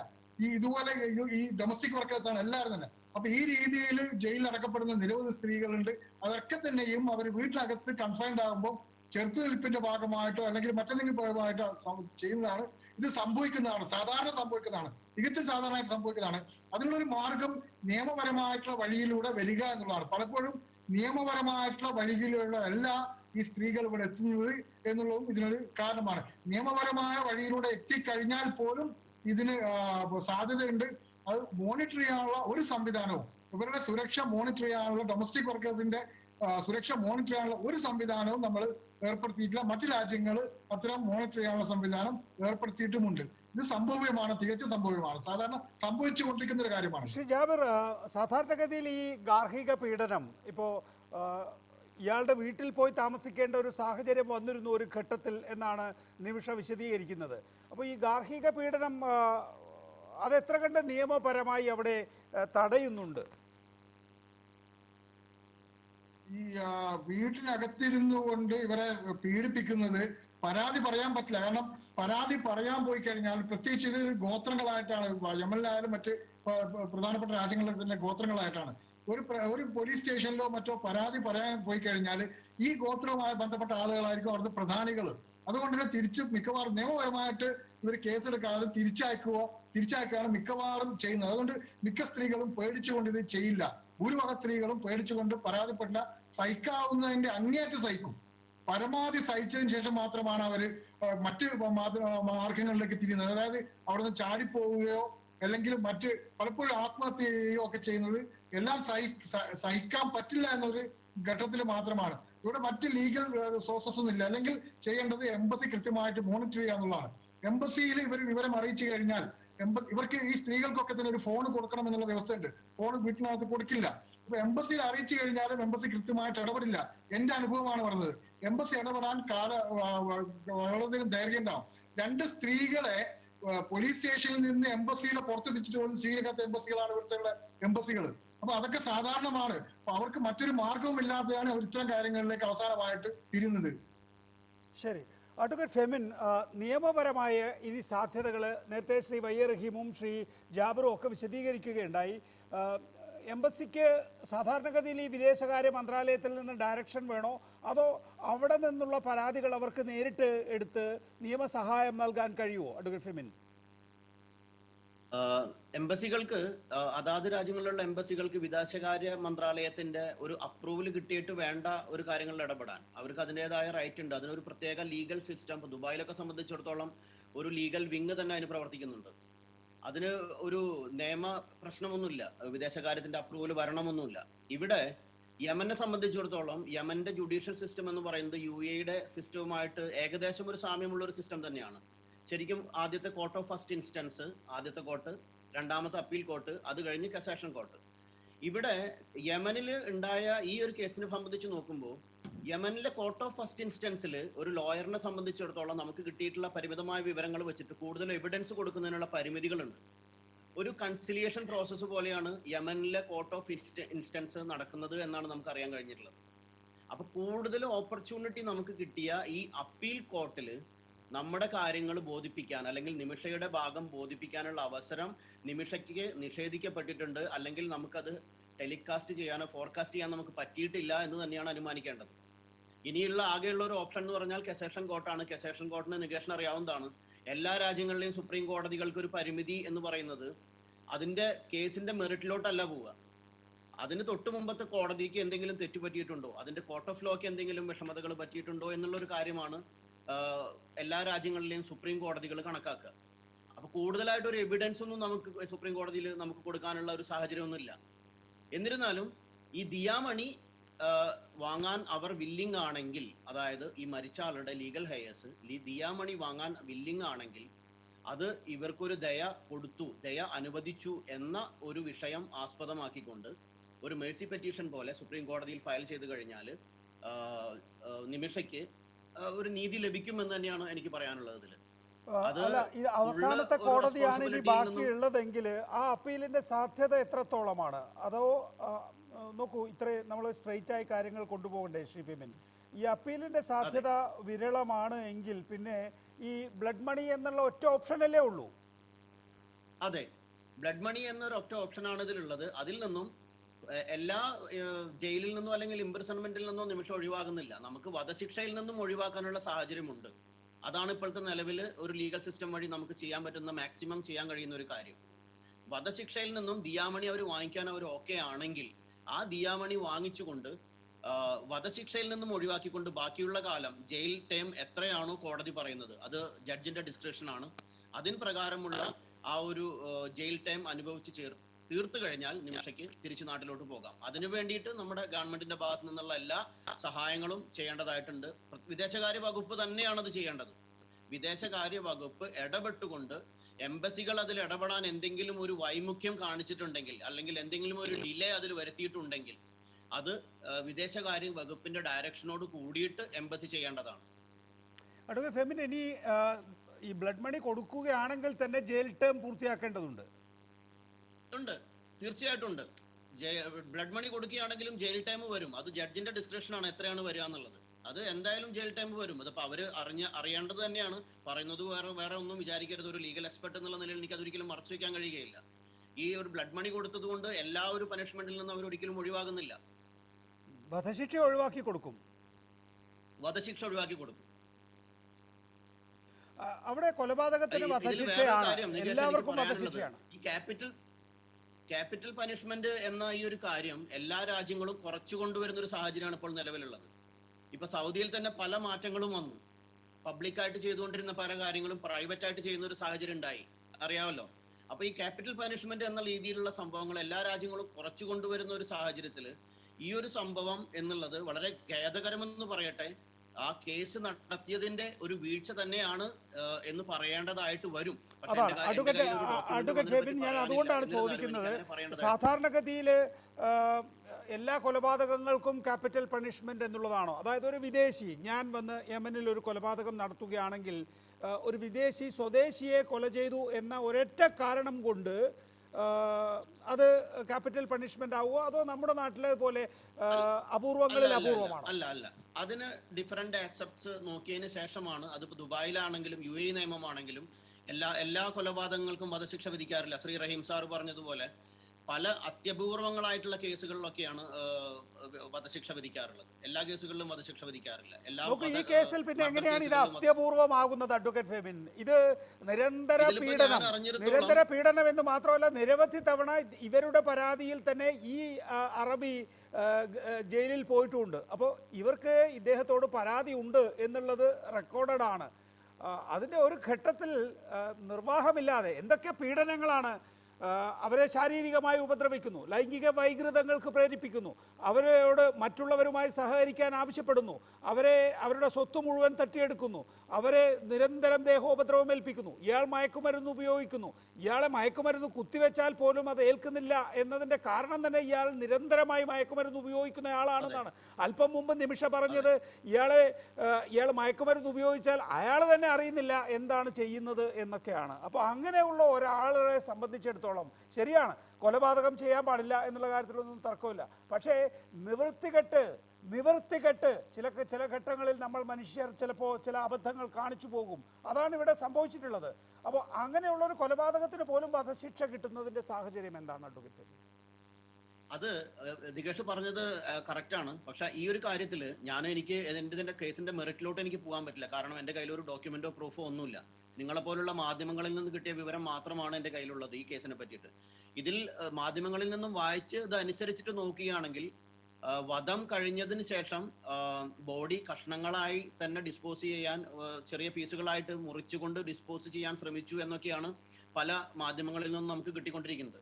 അതിൽ നിന്ന് തന്നെ വ്യക്തമാണ്. പിന്നെ അത് മാത്രമല്ല, ഇത് എത്രത്തോളം നമുക്ക് ഇപ്പൊ ഈ പറഞ്ഞ കാര്യങ്ങളെല്ലാം തന്നെ ഡൊമസ്റ്റിക് വയലൻസ് ഉണ്ടെങ്കിൽ, അതുപോലെ തന്നെ ഈ മയക്കുമരുന്ന് കാര്യങ്ങളുണ്ടെങ്കിൽ, ഇതൊക്കെ എത്രത്തോളം അപ്പീൽ കോടതിയുടെ പരിഗണനയിൽ കൊണ്ടുവരുന്നതിന് നമുക്ക് കഴിഞ്ഞിട്ടില്ല എന്നുള്ളത് തന്നെയാണ് ഇതിലുള്ള വിഷയം വരുന്നത്. ഇത് തന്നെയാണ് ഞാൻ നേരത്തെയും പറഞ്ഞത്. ഈ കാര്യങ്ങളൊന്നും നമ്മൾ അപ്പീൽ കോടതിയോ അല്ലെങ്കിൽ കോർട്ട് ഓഫ് ഫസ്റ്റ് ഇൻസ്റ്റൻസിനെയോ ബോധിപ്പിച്ച് അത് ഫലിപ്പിക്കാൻ അത് ഡീൽ ചെയ്ത അഡ്വക്കേറ്റിനോ അല്ലെങ്കിൽ ഒരു നല്ല അഡ്വക്കേറ്റിനെ വെക്കുന്നതിന് അതിന്റെ ഇവര് നേരിട്ട് ബന്ധപ്പെട്ട അധികാരികൾക്കോ കഴിഞ്ഞിട്ടില്ല എന്ന് വേണം കരുതാൻ. അഡ്വക്കേറ്റ് വൈ റഹീം, അവർക്ക് ഇപ്പോൾ അഡ്വക്കേറ്റ് ഫെമിൻ ചൂണ്ടിക്കാണിച്ചതുപോലെ ജയിൽ ശിക്ഷ കിട്ടുമെങ്കിൽ കിട്ടട്ടെ, അതിലൊന്നും നമ്മൾ എതിരല്ല. അവർ ചെയ്ത കുറ്റത്തിന് ശിക്ഷ ലഭിക്കട്ടെ. പക്ഷേ നമ്മുടെ നാട്ടിൽ നിന്ന് വിദേശ രാജ്യത്ത് പോകുന്നു, അവിടെ സ്വാഭാവികമായിട്ടും ഒരു അറബിയുടെ സഹായം അവർക്കൊരു സ്ഥാപനം തുടങ്ങാൻ ആവശ്യമായി വരുന്നു. ഇയാളെ കണ്ടെത്തുന്നു, അയാളുടെ ഷെയർ മാത്രമല്ല മുഴുവൻ ഷെയറും സ്വന്തമാക്കുന്നു, അവരുടെ ശരീരം വാങ്ങുന്നു, ആ ശരീരം പലർക്കായി വിതരണം ചെയ്യാനുള്ള ശ്രമം നടത്തുന്നു. അങ്ങനെ ആകുമ്പോൾ മനുഷ്യരാണ് എല്ലാവരും. അപ്പോൾ ഈ കേസിൽ എങ്ങനെ സഹായിക്കാൻ പറ്റും ശ്രീ വൈ റഹീം? അങ്ങ് സൂചിപ്പിച്ച ഈ പറഞ്ഞ കാര്യങ്ങൾ ഈ അപ്പീൽ കോടതിയിൽ ബോധ്യപ്പെടുത്തിയാൽ തന്നെ നമ്മുടെ ബഹുമാനായ ഫെമിൻ വക്കീൽ പറഞ്ഞതുപോലെ ഫസ്റ്റ് ഇൻസ്റ്റൻസിൽ നടന്നില്ല, രണ്ടാമത്തെ ഡിവിഷനിൽ നടന്നില്ല, മൂന്നാമത്തെ ഈ കോർട്ടിൽ നമുക്കത് തെളിയിക്കാൻ കഴിഞ്ഞാൽ ഹുക്കൂക്കിൽ അത് തെളിയിക്കാൻ കഴിയും. കാരണം മാരേജ് സർട്ടിഫിക്കറ്റ് ഫോർജറാണ്. ഈ സ്പോൺസർ നിന്നു എന്നുള്ളതല്ലാതെ ഈ കുട്ടി കൂടി മുടക്കിയ പണമാണ് ഇദ്ദേഹം ഈ തരത്തിൽ വൃത്തികേട് കാണിക്കാനൊക്കെ ഉപയോഗിച്ചിട്ടുള്ളത്. മൂന്നാമത്തെ ഒരു കാര്യം അഡ്വക്കേറ്റ് ഫെമിൻ ചൂണ്ടിക്കാട്ടിയത്, ഇത് അത്യപൂർവമായ കേസ് എങ്ങനെയാണ് ആയത് കോടതിയിൽ? അങ്ങനെയാണല്ലോ ഇത് വധശിക്ഷയിലേക്ക് വന്നത്. ആ അത്യപൂർവമായ കേസായി വന്നത് എങ്ങനെയാ? ആ കൊലപാതകത്തിന് ശേഷം ആ ശരീരത്തെ മറ്റു തരത്തിൽ ഉപയോഗപ്പെടുത്തുമ്പോഴാണ് അത് അത്യപൂർവമാവുന്നത്. ഇവിടെ കഷണമാക്കിയെന്നും നഗരസഭയുടെ ബാഗിൽ നിക്ഷേപിക്കാൻ ശ്രമിച്ചെന്നും ഒക്കെ ഉള്ള കുറ്റമാണ് ഈ ഫസ്റ്റ് ഇൻസ്റ്റൻസ് കോർട്ടിന്റെയും രണ്ടാമത്തെ കോടതിയും മുന്നിലുള്ളത്. ഇതൊന്നുമല്ല എന്ന് നമ്മൾ ഹുക്കൂക്കിൽ ഈ സുപ്രീം കോടതിയിൽ ബോധ്യപ്പെടുത്തിയാൽ അതിൽ ഒരുപാട് പോയിന്റ്സ് ഉണ്ട്. ഒന്ന്, മാരേജ് സർട്ടിഫിക്കറ്റ് തിരുത്തി ഭാര്യയാക്കി വെച്ചത്. രണ്ട്, പീഡനങ്ങൾ, ഗാർഹിക പീഡനം, ഭാര്യ അല്ലാതെ സർട്ടിഫിക്കറ്റ് ഉണ്ടാക്കി വീട്ടിൽ പീഡിപ്പിച്ചുവെങ്കിൽ അത് ബോധ്യപ്പെടുത്താം. സുപ്രീം കോടതി നമ്മൾ അത് ബോധ്യപ്പെടുത്തണം. ഇവിടെ ഫെമിൻ പറഞ്ഞതുപോലെ ഈ സുപ്രീം കോടതി നമ്മൾ ബോധ്യപ്പെടുത്തുന്നതിന്റെ പിഴവുകളും വീഴ്ചകളുമാണ്.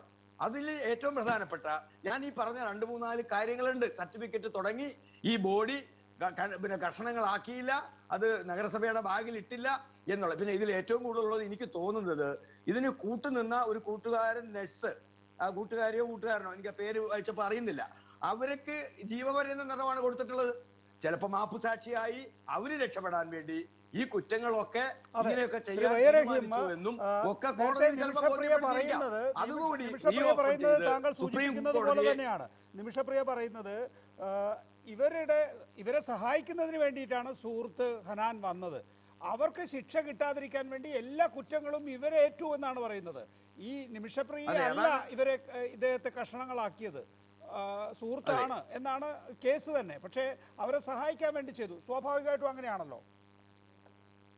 പക്ഷെ അത് നമുക്ക് രണ്ട് കോടതിയെയും ബോധ്യപ്പെടുത്താൻ കഴിഞ്ഞില്ലല്ലോ. ഫസ്റ്റ് ഇൻസ്റ്റൻസ് കോർട്ടിനെയോ രണ്ടാമത്തെ കോടതിനെയോ നമുക്ക് ബോധ്യപ്പെടുത്താൻ കഴിഞ്ഞില്ല. അത് ഈ വരുന്ന ഹുക്കൂക്ക് സുപ്രീം കോടതിയെ ഇത് ചെയ്തത് മാപ്പ് സാക്ഷിയെ ആളുടെ ആ ഒരു ആർഗ്യുമെന്റ്, ആ ഒരു ബോധ്യപ്പെടുത്തൽ കൊണ്ടാണ്. മറിച്ചൊരു ഡിഫെൻഡ് ചെയ്യാൻ ഈ കുട്ടിക്ക് കഴിഞ്ഞില്ല എന്ന് സുപ്രീം കോടതിയെ ബോധ്യപ്പെടുത്തിയാൽ കൊലപാതകം പോലെ കൊലപാതകം പോലുള്ള കാര്യങ്ങളിൽ തീരുമാനമെടുക്കുന്ന അതും സുപ്രീം കോടതിയാണ്, ഏറ്റവും പരമോന്നത ഒരു കോടതിയാണ്. തെളിവുകള് അതുപോലെ സാഹചര്യ തെളിവുകള് എല്ലാം നല്ലപോലെ വിശകലനം ചെയ്തേ അങ്ങനെ ഒരു വിധി ഉണ്ടാവും. അത് നമ്മുടെ സുപ്രീം കോടതി പോലെ തന്നെ നല്ല നിലയിലുള്ള ഒരു വാദം കേൾക്കുകയൊക്കെ. പക്ഷേ നമ്മുടെ ഫെമിൻ പറഞ്ഞതുപോലെ വാദിക്കാൻ വക്കീലില്ലാതെ ഒരേ സൈഡ് വൺ സൈഡഡ് ആയിട്ട് ഈ ഹനാൻ പറഞ്ഞത് ഇതൊക്കെ ചെയ്തത് അവർക്ക് രക്ഷപ്പെടാൻ, അവരുടെ വധശിക്ഷ ചെയ്ത് രക്ഷപ്പെടാൻ ഇതൊക്കെ ചെയ്തത് ഈ കുട്ടിയാണെന്ന് പറയുകയാണ്. അപ്പൊ സ്വാഭാവികമായും ഈ രണ്ട് കോടതിയും അത് വിശ്വസിച്ചു. അത് സത്യമല്ലെന്നും ഈ കുട്ടി ഇങ്ങനെ മയക്കുമരുന്ന് കൊടുത്തു, അതിനുശേഷമുള്ള കർമ്മങ്ങളിൽ ഈ ഹനാന് ബന്ധമുണ്ടെന്നും അതുപോലെ തന്നെ ഗാർഹിക പീഡനം ഉൾപ്പെടെ സർട്ടിഫിക്കറ്റ് ഉണ്ടാക്കി ഭാര്യയ്ക്ക് വെച്ചത് ഉൾപ്പെടെയുള്ള കാര്യങ്ങൾ സുപ്രീം കോടതിയെ ബോധ്യപ്പെടുത്തുക. അതേസമയം ഫെമിൻ വക്കീൽ പറഞ്ഞതുപോലെയും നമ്മളെല്ലാം അഭിപ്രായപ്പെട്ടതുപോലെയും നമ്മുടെ വി മുരളീധരനെ ഉപയോഗിച്ചുകൊണ്ട് നിയമവ്യവസ്ഥയെ നമുക്ക് സ്വാധീനിക്കാൻ പറ്റത്തില്ല. പക്ഷേ നയതന്ത്ര കാര്യങ്ങൾക്ക് ശ്രീ വൈറഹീം, ഞാൻ മടങ്ങിയെത്താം താങ്കളിലേക്ക്. മകൾ അങ്ങനെ ഒരു പ്രതികരിക്കുന്ന ആളാണോ, അതോ അവസരത്തിൽ അങ്ങനെ ചെയ്തു പോയതായിരിക്കുമോ? എങ്ങനെയാണ് അമ്മ അതിനെ വിശകലനം ചെയ്യുന്നത്? അങ്ങനെ ചെയ്യാനുള്ള ഒരാളെ അല്ലാന്ന് എൻ്റെ മോള് ചെയ്യൂല. എങ്ങനെ സംഭവിച്ചെന്ന് എനിക്ക് വിശ്വസിക്കാനും കഴിയുന്നില്ല. അങ്ങനെ ഒരാളെ കൊല ചെയ്യണം എന്നുള്ളൊരു ആഗ്രഹം, അങ്ങനെ ഒരു അത്രയും ധൈര്യമുള്ള ഒരാളായിട്ട് ഞാൻ അവളെ കണ്ടിട്ടില്ല. ആ സാഹചര്യത്തിൽ വേറെ വഴിയില്ലാത്തൊരവസ്ഥയിൽ അങ്ങ് സംഭവിച്ചു. അതും കൊന്നു എന്നുള്ളതല്ല ഇവിടെ വിഷയം. മയക്കുമരുന്ന് കുത്തിവെച്ചിരുന്നു എന്നുള്ളതാണ്. മയക്കുമരുന്ന് കുത്തിവെച്ച് ഇയാളെ നിർബന്ധപൂർവം ഡൈവോഴ്സിന്റെ പെറ്റീഷനിൽ ഒപ്പിടിപ്പിക്കുക എന്നുള്ളതായിരുന്നു ഉദ്ദേശം. അപ്പോൾ അതിൻ്റെ ഒരു അളവ് കൂടിപ്പോയി, ശ്വാസം നിലച്ചു എന്നാണ് പറയുന്നത്. അതായത് ബോധപൂർവം കൊല്ലാൻ ഉദ്ദേശിച്ചിരുന്നില്ല. ഇല്ല, അതാണ്. അപ്പോൾ കൂട്ടുകാരി വന്നിട്ട് പറഞ്ഞു, ഈ 80 കിലോ ഉള്ള ഭാരമുള്ള ഒരാളെ എങ്ങനെയാണ് നമുക്ക് ഇവിടുന്ന് പൊക്കിയെടുത്ത് കൊണ്ടുപോകാൻ കഴിയുക? അങ്ങനെയാണ് പല ബാഗുകളിലാക്കാൻ വേണ്ടി കഷ്ണങ്ങളാക്കേണ്ടി വരുന്നതെന്നാണ്. ഇതൊക്കെ മകള് വിശദീകരിച്ച് പറഞ്ഞിട്ടുണ്ടോ അമ്മയോട്? ടോമിയോടെ പറഞ്ഞിട്ടുള്ളൂ, എന്നോട് വിശദീകരിച്ചിട്ടില്ല ഒരിക്കലും. എന്നോട് വിഷമം കൊണ്ട് പറയില്ല. മമ്മീന്ന് വിളിക്കുമ്പോൾ തന്നെ കരഞ്ഞു പോകും. ഞാനും അങ്ങോട്ടും ഇങ്ങോട്ടും വിശദീകരിച്ചിട്ടില്ല എന്നോട്. സാറിനോടോ ടോമിനോടാണ് അവള് വിശദീകരിച്ചിട്ടുള്ളൂ. അമ്മ എങ്ങനെയാണ് ഇതിനെ നേരത്തെ വിശ്വസിച്ചിരുന്നത്? എന്താണ് ഇവർ ചെയ്തതല്ല എന്നായിരുന്നു കരുതിയിരുന്നത് അല്ലേ? അങ്ങനെ ഒരു സംഭവം ഉണ്ടാകാൻ സാധ്യതയില്ല. കാരണം അവരുടെ സ്വഭാവം നേരത്തെ അറിയാവുന്നുണ്ട്. അങ്ങനെ ചെയ്യാനുള്ള സാധ്യത കുറവാണ്. പക്ഷെ സാഹചര്യത്തിൽ എന്താണ് സംഭവിച്ചതെന്ന് അവർക്ക് തന്നെ അറിയാം. ഭർത്താവ് നേരത്തെ ഭർത്താവ് എന്റെ ഭർത്താവ് പാലക്കാടുണ്ട്, ജീവിച്ചിട്ടുണ്ട് അല്ലേ? അപ്പോൾ ഈ കുടുംബത്തെ അങ്ങനെ ആരും സഹായിക്കാനൊന്നുമില്ല? ഇല്ല, ആരും സഹായിക്കാനില്ല. എത്ര കുട്ടികളാണ്? എനിക്ക് 2 പെൺമക്കളാണ്. 2 പെൺമക്കൾ. ഇവിടെ താഴെയുള്ളതാണ് മൂത്തത്. 30 ആലുവ 30. നിങ്ങൾ അവിടെ പാലക്കാട് താമസിക്കാതെ വന്നത് ജീവിക്കാൻ വേണ്ടി തൊഴിലെടുക്കുക എന്നുള്ളതുകൊണ്ടാണ് അല്ലേ? ഇപ്പൊ വീട്ടു ജോലി ചെയ്തിട്ടാണ് ജീവിക്കുന്നത് എറണാകുളത്ത്. അപ്പൊ ആ പണം ഭർത്താവിന് അയച്ചു കൊടുക്കുമോ? ഇങ്ങനെയാ? ഇല്ല, ഞാൻ ഇതിൽ കിട്ടുന്ന സ്വരൂപിച്ച് നിമിഷയ്ക്ക് തന്നെയാണ് ഇപ്പൊ കൊടുത്തുകൊണ്ടിരിക്കുന്നത്. അവിടെ ജയിലിലേക്ക് അയക്കുമോ? ജയിലിലേക്ക് കുറച്ച് പൈസകൾ വല്ലവരും പോകുമ്പോഴൊക്കെ കൊടുത്തു വിട്ടിട്ടുണ്ടായിരുന്നു. സാറ് ഇവിടെ സാമൂല് പറഞ്ഞൊരു സാർ അവിടെ ഉണ്ടല്ലോ, എംബസിയിൽ. സാറൊക്കെ ആയിട്ട് സംഘടിച്ചിട്ടും കുറച്ച് പൈസകൾ കൊടുത്തിട്ടുണ്ട്. അങ്ങനെ അവൾക്ക് ചില ആവശ്യങ്ങൾക്കും ഒത്തിരി പീഡനം അനുഭവിച്ചിട്ടാണ് അവൾ അവിടെ ഇരിക്കുന്നത്. അമ്മ ഇപ്പൊ ജോലി ചെയ്യുന്നത് തന്നെ അവൾക്ക് അവിടെ എന്തെങ്കിലുമൊക്കെ ഒരു സഹായം എത്തിക്കാന്നുള്ളതിന് സ്വരൂപിച്ചാ വെച്ചിരിക്കുന്നത്. അതെ, അതിനുവേണ്ടി. പിന്നെ എനിക്ക് ഞാൻ മരുന്ന് കഴിക്കുന്നുണ്ട്. ഞാനൊരു ശ്വാസകോശ സംബന്ധമായ ഒരു അസുഖമുള്ള ആളാണ്. അതിനുവേണ്ടി ഞാൻ അമലയിലെ മരുന്നാണ് കഴിച്ചുകൊണ്ടിരിക്കുന്നത്. മരുന്നിന് എത്ര പൈസ വേണ്ടി വരും ഒരു മാസം? എനിക്ക് മാസം 800 രൂപയുടെ മരുന്ന് വേണം ഒരു മാസം. അത് മുടങ്ങാതെ ഇപ്പോഴും ഡോക്ടറെ കാണാൻ പോകാൻ പറ്റുന്നില്ലല്ലോ. ഇപ്പൊ തീർത്തും അമലയിലേക്ക് പോകാൻ പറ്റില്ല, ഏത് ഡോക്ടറെയും കാണില്ല, അതേ മരുന്ന് തന്നെ മേടിച്ച് കഴിക്കുവാണ്. നിർത്താൻ പാടില്ല, മരുന്ന് നിർത്താതെ കഴിക്കുന്നുണ്ട്. ആ മരുന്ന് കഴിച്ചാൽ മതിയോ എന്നറിയാൻ അടുത്ത തവണ ഡോക്ടറെ അടുത്ത് പോയിട്ടുണ്ട്. പക്ഷെ രാജഗിരിയിൽ പോയി അതേ ബാച്ചിലുള്ള ഡോക്ടറിനെ കാണിച്ചു. ആ ഡോക്ടർ പറഞ്ഞു മരുന്നൊരിക്കലും നിർത്തരുത്, ഇപ്പോഴത്തെ സാഹചര്യത്തിൽ മരുന്ന് നിർത്തരുത്, കഴിക്കാനായിട്ട് പറഞ്ഞു. ഇപ്പം അങ്ങനെ കഴിച്ചുകൊണ്ടിരിക്കുകയാണ്. ഈ ലീഗൽ ഹെൽപ്പ് ഇപ്പോൾ നേരത്തെ ശ്രീ വയ്യ റഹീം പറഞ്ഞൊരു റൂട്ടുണ്ടല്ലോ, വിദേശകാര്യ സഹമന്ത്രി ഉണ്ട് നമ്മുടെ നാട്ടുകാരൻ, ആ ആൾക്ക് വേണമെങ്കിൽ എംബസിയിൽ ഒന്ന് സമ്മർദ്ദം ചെലുത്താവുന്നതേ ഉള്ളൂ അല്ലേ? വി മുരളീധരനെ ബന്ധപ്പെട്ടു എന്നാൽ തന്നെയും അത് ശരിയാണ്. പക്ഷേ എന്നാൽ തന്നെ ഇപ്പം അവിടുത്തെ എംബസി വളരെയധികം കോപ്പറേറ്റ് ചെയ്യുന്നുണ്ട്. പക്ഷേ അവർ പറയുന്നത് ഒരു അഡ്വക്കേറ്റിനെ ഹയർ ചെയ്യാനുള്ള സാധിക്കുന്നില്ല എന്നുള്ളതാണ്. അവിടെ എംബസിക്ക് സ്വന്തം നോർക്കക്ക് സ്വന്തം വക്കീലുണ്ടാവുമല്ലോ. നോർക്കയുടെ ഇതുണ്ടോ എന്ന് എനിക്കൊരു സംശയമുണ്ട്. ശ്രീ ജാബിർ, നോർക്ക സാധാരണഗതിയിലെ വക്കീലന്മാരെ വെച്ച് തരാറില്ലേ? നോർക്കയുടെ വക്കീലുണ്ട്, അതിലൊന്നാണല്ലോ അഡ്വക്കേറ്റ് ഫെമിൻ UAE-യിലുള്ളത്. നോർക്കയുടെ വക്കീൽമാർ ഇനീഷ്യൽ ലീഗൽ ആയിട്ടുള്ള അഡ്വൈസ് കൊടുക്കാൻ വേണ്ടി മാത്രമേ അവർക്ക് സാധിക്കുള്ളൂ. ലീഗൽ പ്രൊസീഡിങ്സിന് അതിന്റെ ലിറ്റിഗേഷൻ മറ്റു കാര്യങ്ങൾക്കും തന്നെ അവർക്ക് ഇതില്ല. അത് എംബസി വിചാരിച്ചു കഴിഞ്ഞാൽ എംബസിയുടെ എംപാനൽ ലോയേഴ്സ് ഉണ്ട്, എല്ലായിടത്തും തന്നെ എംബസി എംപാനൽ ലോയേഴ്സ് ഉണ്ട്, അവരെ ചെയ്യാം. എംപാനൽ ലോയേഴ്സ് ഇന്ത്യക്കാരാണെങ്കിൽ അവിടുത്തെ സ്വദേശികളായിട്ടുള്ള വക്കീൽമാരെ ഇവര് ജോലി ചെയ്യുന്ന സ്ഥാപനങ്ങൾക്ക് വെക്കാൻ പറ്റും. ഇപ്പൊ ഈ 2 വക്കീലന്മാര് ഇരിക്കുന്നുണ്ടല്ലോ, റഹീം സാഹിബും ഫെമിനും, അവർക്കറിയാം. കാരണം എംബസിക്ക് ഇതിനൊക്കെ സാധ്യതയുണ്ട്, എംബസിക്ക് ഇതൊക്കെ സാധിക്കുന്ന കാര്യം മാത്രമാണ്. എംബസിക്ക് സാധിക്കാത്ത ഒരു കാര്യമില്ല ഈ കാര്യത്തിൽ. അവർക്ക് ഏറ്റവും നല്ല വക്കീലെ തന്നെ തീർച്ചയായും വെക്കാൻ സാധിക്കും. ഇവർക്ക് ഇവിടെ നമ്മുടെ ഇന്ത്യൻ വക്കീലന്മാർക്ക് കോടതിയിൽ ഹാജരാകാൻ സാധിക്കില്ലെങ്കിൽ സ്വദേശികളെ ഹാജരാക്കാൻ വേണ്ടി എംബസിക്ക് സാധിക്കും. എല്ലാത്തിനുള്ള വകുപ്പുണ്ട്, കാശുമുണ്ട്, എല്ലാം തന്നെ എംബസിക്ക് ഉണ്ട്. എംബസി മനസ്സിൽ വെക്കണം, അത്രേ ഉള്ളൂ. In Yemen, we don't have an embassy. You have to understand that. In Yemen, we don't have an embassy. Okay. People are all... So, I mean, I'm sorry to interrupt, but you have to understand. In Yemen, we don't have an embassy. The embassy is functioning from another country called Djibouti. Okay, and we have the local staffs. And Mr. Femin brought in very good points. And when I have an opportunity to talk, there are a lot of things that you don't know about the things. And I was the one who was involved, and I'm still involved in this case. I live in Yemen, so I live in Sana'a. So as a matter of fact, there are a lot of things that has happened. And even until today, I have a very latest thing. And the Saturday, our Abdul Karim is going to go to the court for an appeal. So actually, when you guys finish talking, then I'll give you an update of what is happening. You just proceed, Mr. Samuel. You just proceed. Yeah, okay, So there are some certain things that I just want to update you on this issue. Actually, when this case came up, I was first contacted by a Yemeni social worker from Marib. She was kept in a city called Marib. That is the jail where she was kept. From there, she was being moved to Swadi, where the incident actually happened. And the social worker called me, and somebody had given her my number, and she called me. And she told me that if she's being kept in Swadi, she will be killed. So because in Swadi, now Yemen is in 2 parts, you have to understand it, the south and north. This is in the north part. And north part government doesn't have an official communication with our government. I mean, the world did not recognize the northern government. So this is happening in the northern government. So people getting involved with the embassy will not get involved officially, because the embassy only has an official communication with the official government. That official government, which is in Aden, does not have an official communication with this northern government. So you have to understand the legal problem here. Whatever the government is trying to do here and giving letters, it's kind of like, they are trying to do a favor. That is what. But there is no official communication between the northern government of Yemen and our government, because it is an unrecognized government. So you have to all understand this. So without that, this is the basic understanding. That is why there is no much movement that is happening. Okay, when this lady called, then I was personally in contact with General V.K. Singh at that time. I was the key person for doing the evacuation in Yemen, Operation Ragat. So General V.K. Singh immediately called me back, and he asked me, Sam, what do you want me to do? I said, just write a note verbal to bring this to legal proceeding. So then immediately General V.K. Singh instructed Djibouti, and then they wrote a note verbal, and these people accepted the note verbal, and then they brought Nimisha from Swadi to Sana'a. That is the city where we are in. So she was kept in Sana'a. And then we called Manorama. Manorama made it a big issue. Then they made it a big news. Then Mr. Balachandra took it up, and that is how then I and my wife, we came to NRI to Kerala, and we appeared before the NRI Commission, and we gave our opinion. So this was the previous case. Now what happened? At that time, we got hold of one lawyer. He's like the top lawyer, top criminal lawyer. His name is Mr. Abiyat.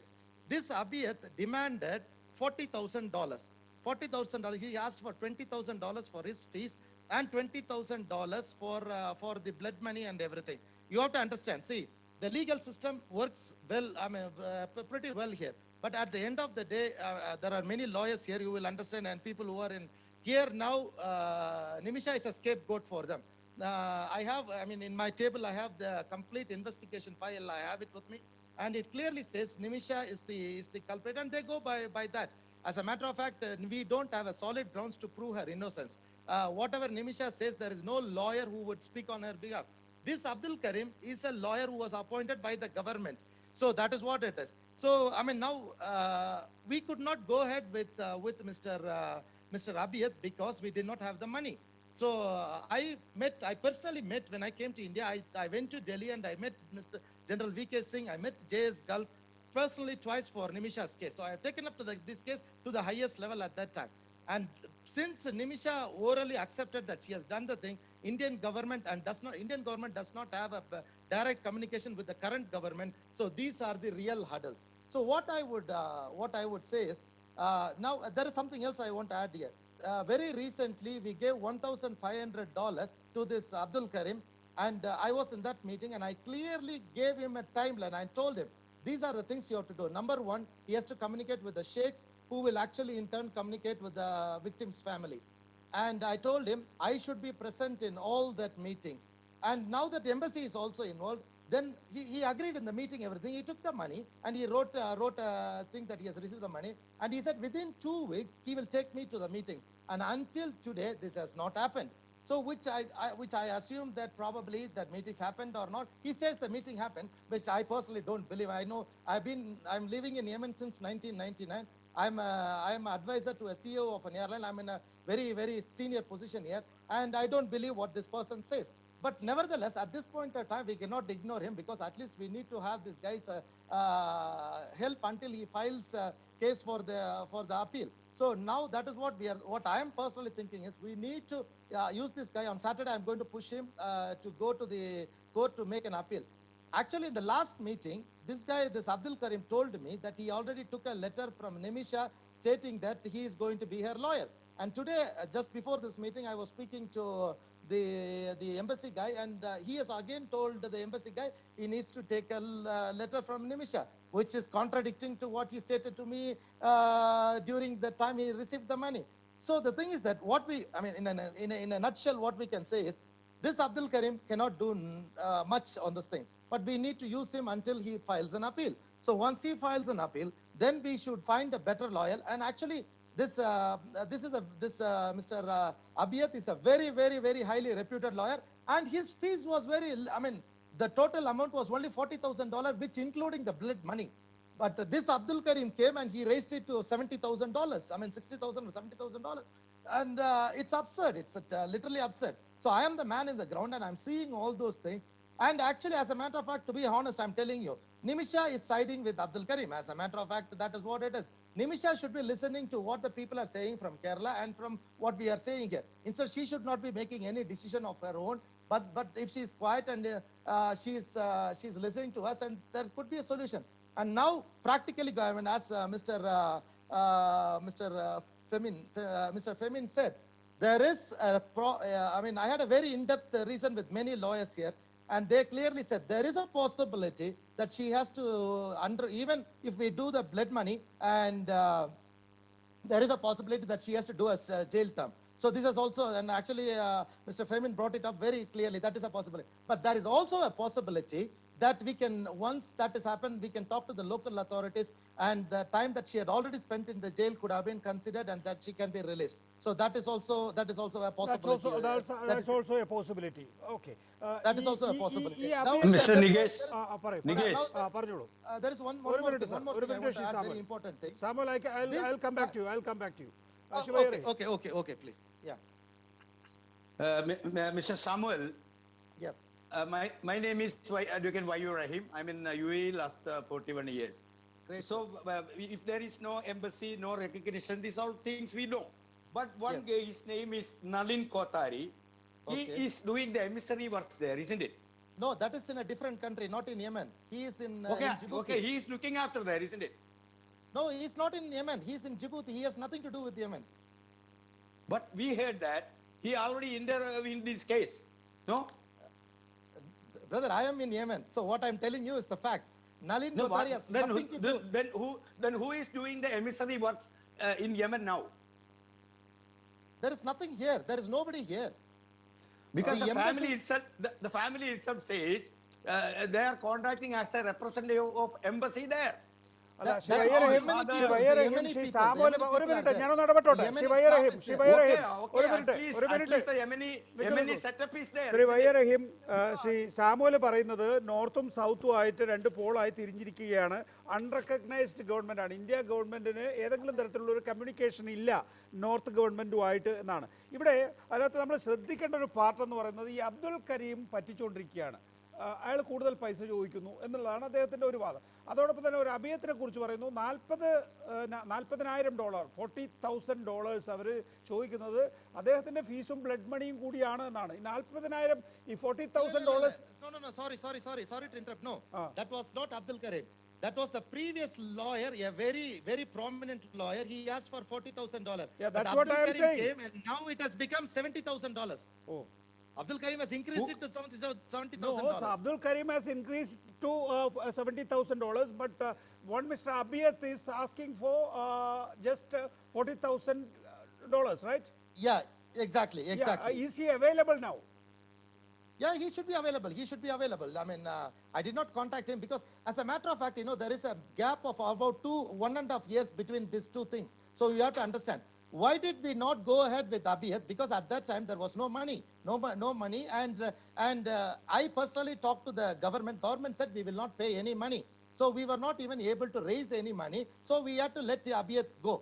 So then this Yemen government appointed Abdul Karim as their own lawyer. Because this Abdul Karim is a Yemen government appointed lawyer. So that is how this Abdul Karim came into this picture. Okay. Okay, Mr. Sam. Mr. Yes. Sam, can I ask you one question? Please go ahead, sir. Okay, you are telling now $40,000. I'm not saying that is what the lawyer said. Okay, no problem. If you take the initiative, we the Gulf people will raise the fund $40,000. Can you help this lady? As a matter of fact, let me tell you something. I am here for such a long time, and we could have raised the money. And I have connections all over the world. And even I spoke to the church bishop in Ras Al Khaimah. I spoke to him last week, and I already briefed him. So even through the church, I'm also having a lot of connections through the church, and I already told them. So it is not that how people will help. Now let me tell you. So I wanted to finish something here. So as a matter of fact, Abdul Karim was the key thing that Abdul Karim was told that he should take me to the meeting along with the victim's family. That did not happen until now. And until now, I don't know. Personally, I'm telling you very honestly, I don't know whether those people have accepted to receive the blood money. Now we are talking in the air, and nobody knows whether the family is willing to അതൊരു വളരെ accept. We are പ്രധാനപ്പെട്ട ഘടകമാണ്. anticipating. അതൊരു വളരെ പ്രധാനപ്പെട്ട ഘടകമാണ്. ഞാൻ Shri Samuel This is very important. നോക്കൂ, ഒരു അഭിഭാഷകൻ പറയുന്നു $40,000 എന്ന്. $40,000 എന്ന് പറയുമ്പോൾ 24 ലക്ഷം രൂപയേ വരുള്ളൂ, അല്ലേ? 24 ലക്ഷം രൂപയേ വരുള്ളൂ. അല്ലെങ്കിൽ പോട്ടെ, കുറച്ചപ്പുറം കടന്നു പോകുമായിരിക്കും. അതാണെങ്കിൽ ഒരുപക്ഷെ അത് കൊടുക്കാനുള്ള ഒരു സാഹചര്യം നമുക്ക് ഒരുക്കാനാകുമെന്നാണല്ലോ ശ്രീ വയ്യ റഹീം താങ്കൾ പറയുന്നത്. പക്ഷെ അത് എയറിൽ പറയുകയാണ്. സാമുവൽ തന്നെ പറയുകയാണ്, അത് എയറിൽ പറയുന്നേ ഉള്ളൂ. ഇവർ ആക്സെപ്റ്റ് ചെയ്തിട്ടുണ്ടോ, ഈ ഫാമിലി ആക്സെപ്റ്റ് ചെയ്തിട്ടുണ്ടെന്ന് ആര് കണ്ടു? Yeah, that is the problem. No, I want to give you some more information. Shiva Rahim. 1 year ago, ഒരു minute Shri Samuel. 1 year ago, I personally spoke to the Sheikh of Swadi, the Sheikh of Swadi. Sheikh is the most powerful guy. I spoke to him, and he said that family is not willing to receive the money. That was about 1.5 years ago. Then about 2 months ago, I asked my friend to talk to him, and he said that family is little bit softer now. The time has gone. Now it is a possibility that we can talk. See, as a matter of fact, instead of depending on Abdul Karim, we have our own channels to talk to the Sheikh of Swadi itself. I have a direct communication with the Sheikh of Swadi. I can give the number. Anybody can talk to him directly. If any influential person is there, they can talk to him directly. He's a very nice gentleman, except that he doesn't speak English. He speaks Arabic. If anybody can speak in Arabic, he will talk to them, and he is willing to help. We have people who are willing to help. The problem is, Yes. No, I think Mr. Bhaskaran can take an initiative on this. It will be highly appreciated, I believe. Yes. Yeah. In this case, as Mr. Bhaskaran has told, nobody has, he doesn't have any idea whether they have accepted the blood money or not. Then what is that is a very crucial point in the case. Mr. Samuel. Yeah, somebody should have contact the family and speak to them properly and get a confirmation that they will accept the blood money. Then only it will work out. Whether, that is the first thing to be done. That's the main problem, Mr. Samuel. Who will make sure that?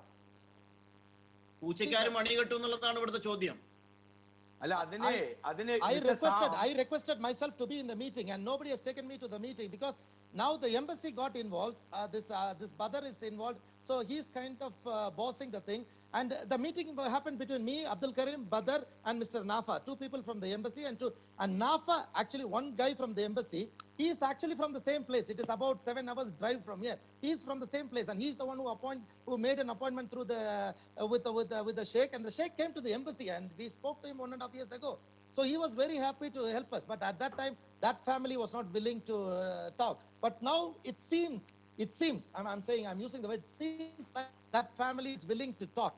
But are they willing to accept the money? That I have not witnessed in my hand, and I don't actually, as a matter of fact, the feedback that is coming from Abdul Karim, how far it is verifiable, it is a doubt. Yes.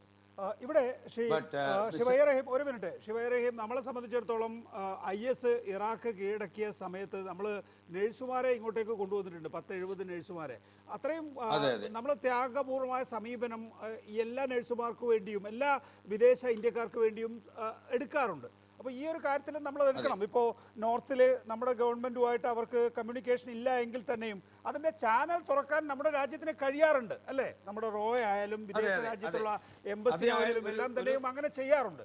അപ്പോൾ ഇവിടെയുള്ള ഒരു പ്രധാനപ്പെട്ട പ്രശ്നം ഞാൻ ചൂണ്ടിക്കാണിക്കാം. ഈ blood മണി കൊടുക്കാൻ തയ്യാറാണെങ്കിൽ തന്നെയും ഈ ബ്ലഡ് മണി ആക്സെപ്റ്റ് ചെയ്യാൻ തയ്യാറുണ്ടോ എന്നുള്ള കാര്യം ഇപ്പോഴും വ്യക്തതയില്ല. നമ്മൾ സംസാരിച്ചത് എന്തുകൊണ്ടാണ്, നമ്മൾക്ക് കിട്ടിയ ഒരു ഇൻഫർമേഷൻ, ഈ അബ്ദുൽ കരീം ഇപ്പൊ ഈ സാം എന്ന് പറയുന്ന അദ്ദേഹം തന്നെ പറഞ്ഞല്ലോ, ഈ himself revealed that $70,000 asked by Abdul Karim, including this dead money as well as his fees. So some sort of doubt were there. Now it is clear. Now we can do something. Either Mr. Sam and whoever can interfere from Yemen by the help of V. Muralidharan, the External Affairs Minister, as well as Mr. Yusuf Ali. I will speak to him. No problem. He will intervene. Then we will talk to the family. As I said before, Mr. Yusuf Ali can do it. He will speak to the leaders there or the rulers there. He will settle it. Otherwise, we will fight simultaneously in the appeal court. So we have to find Mr. Sam. You find out a good advocate, a senior advocate who can defend this case. Because, as you said, if that lady is cooperating with you, we will convince her. Because her parents are there, they are very much worried, especially I am in touch her with mother. Nimisha's mother. I am in touch with Nimisha's mother. So let them convince that Mr. Samuel, Nimisha's mother is sitting with me here. Sorry?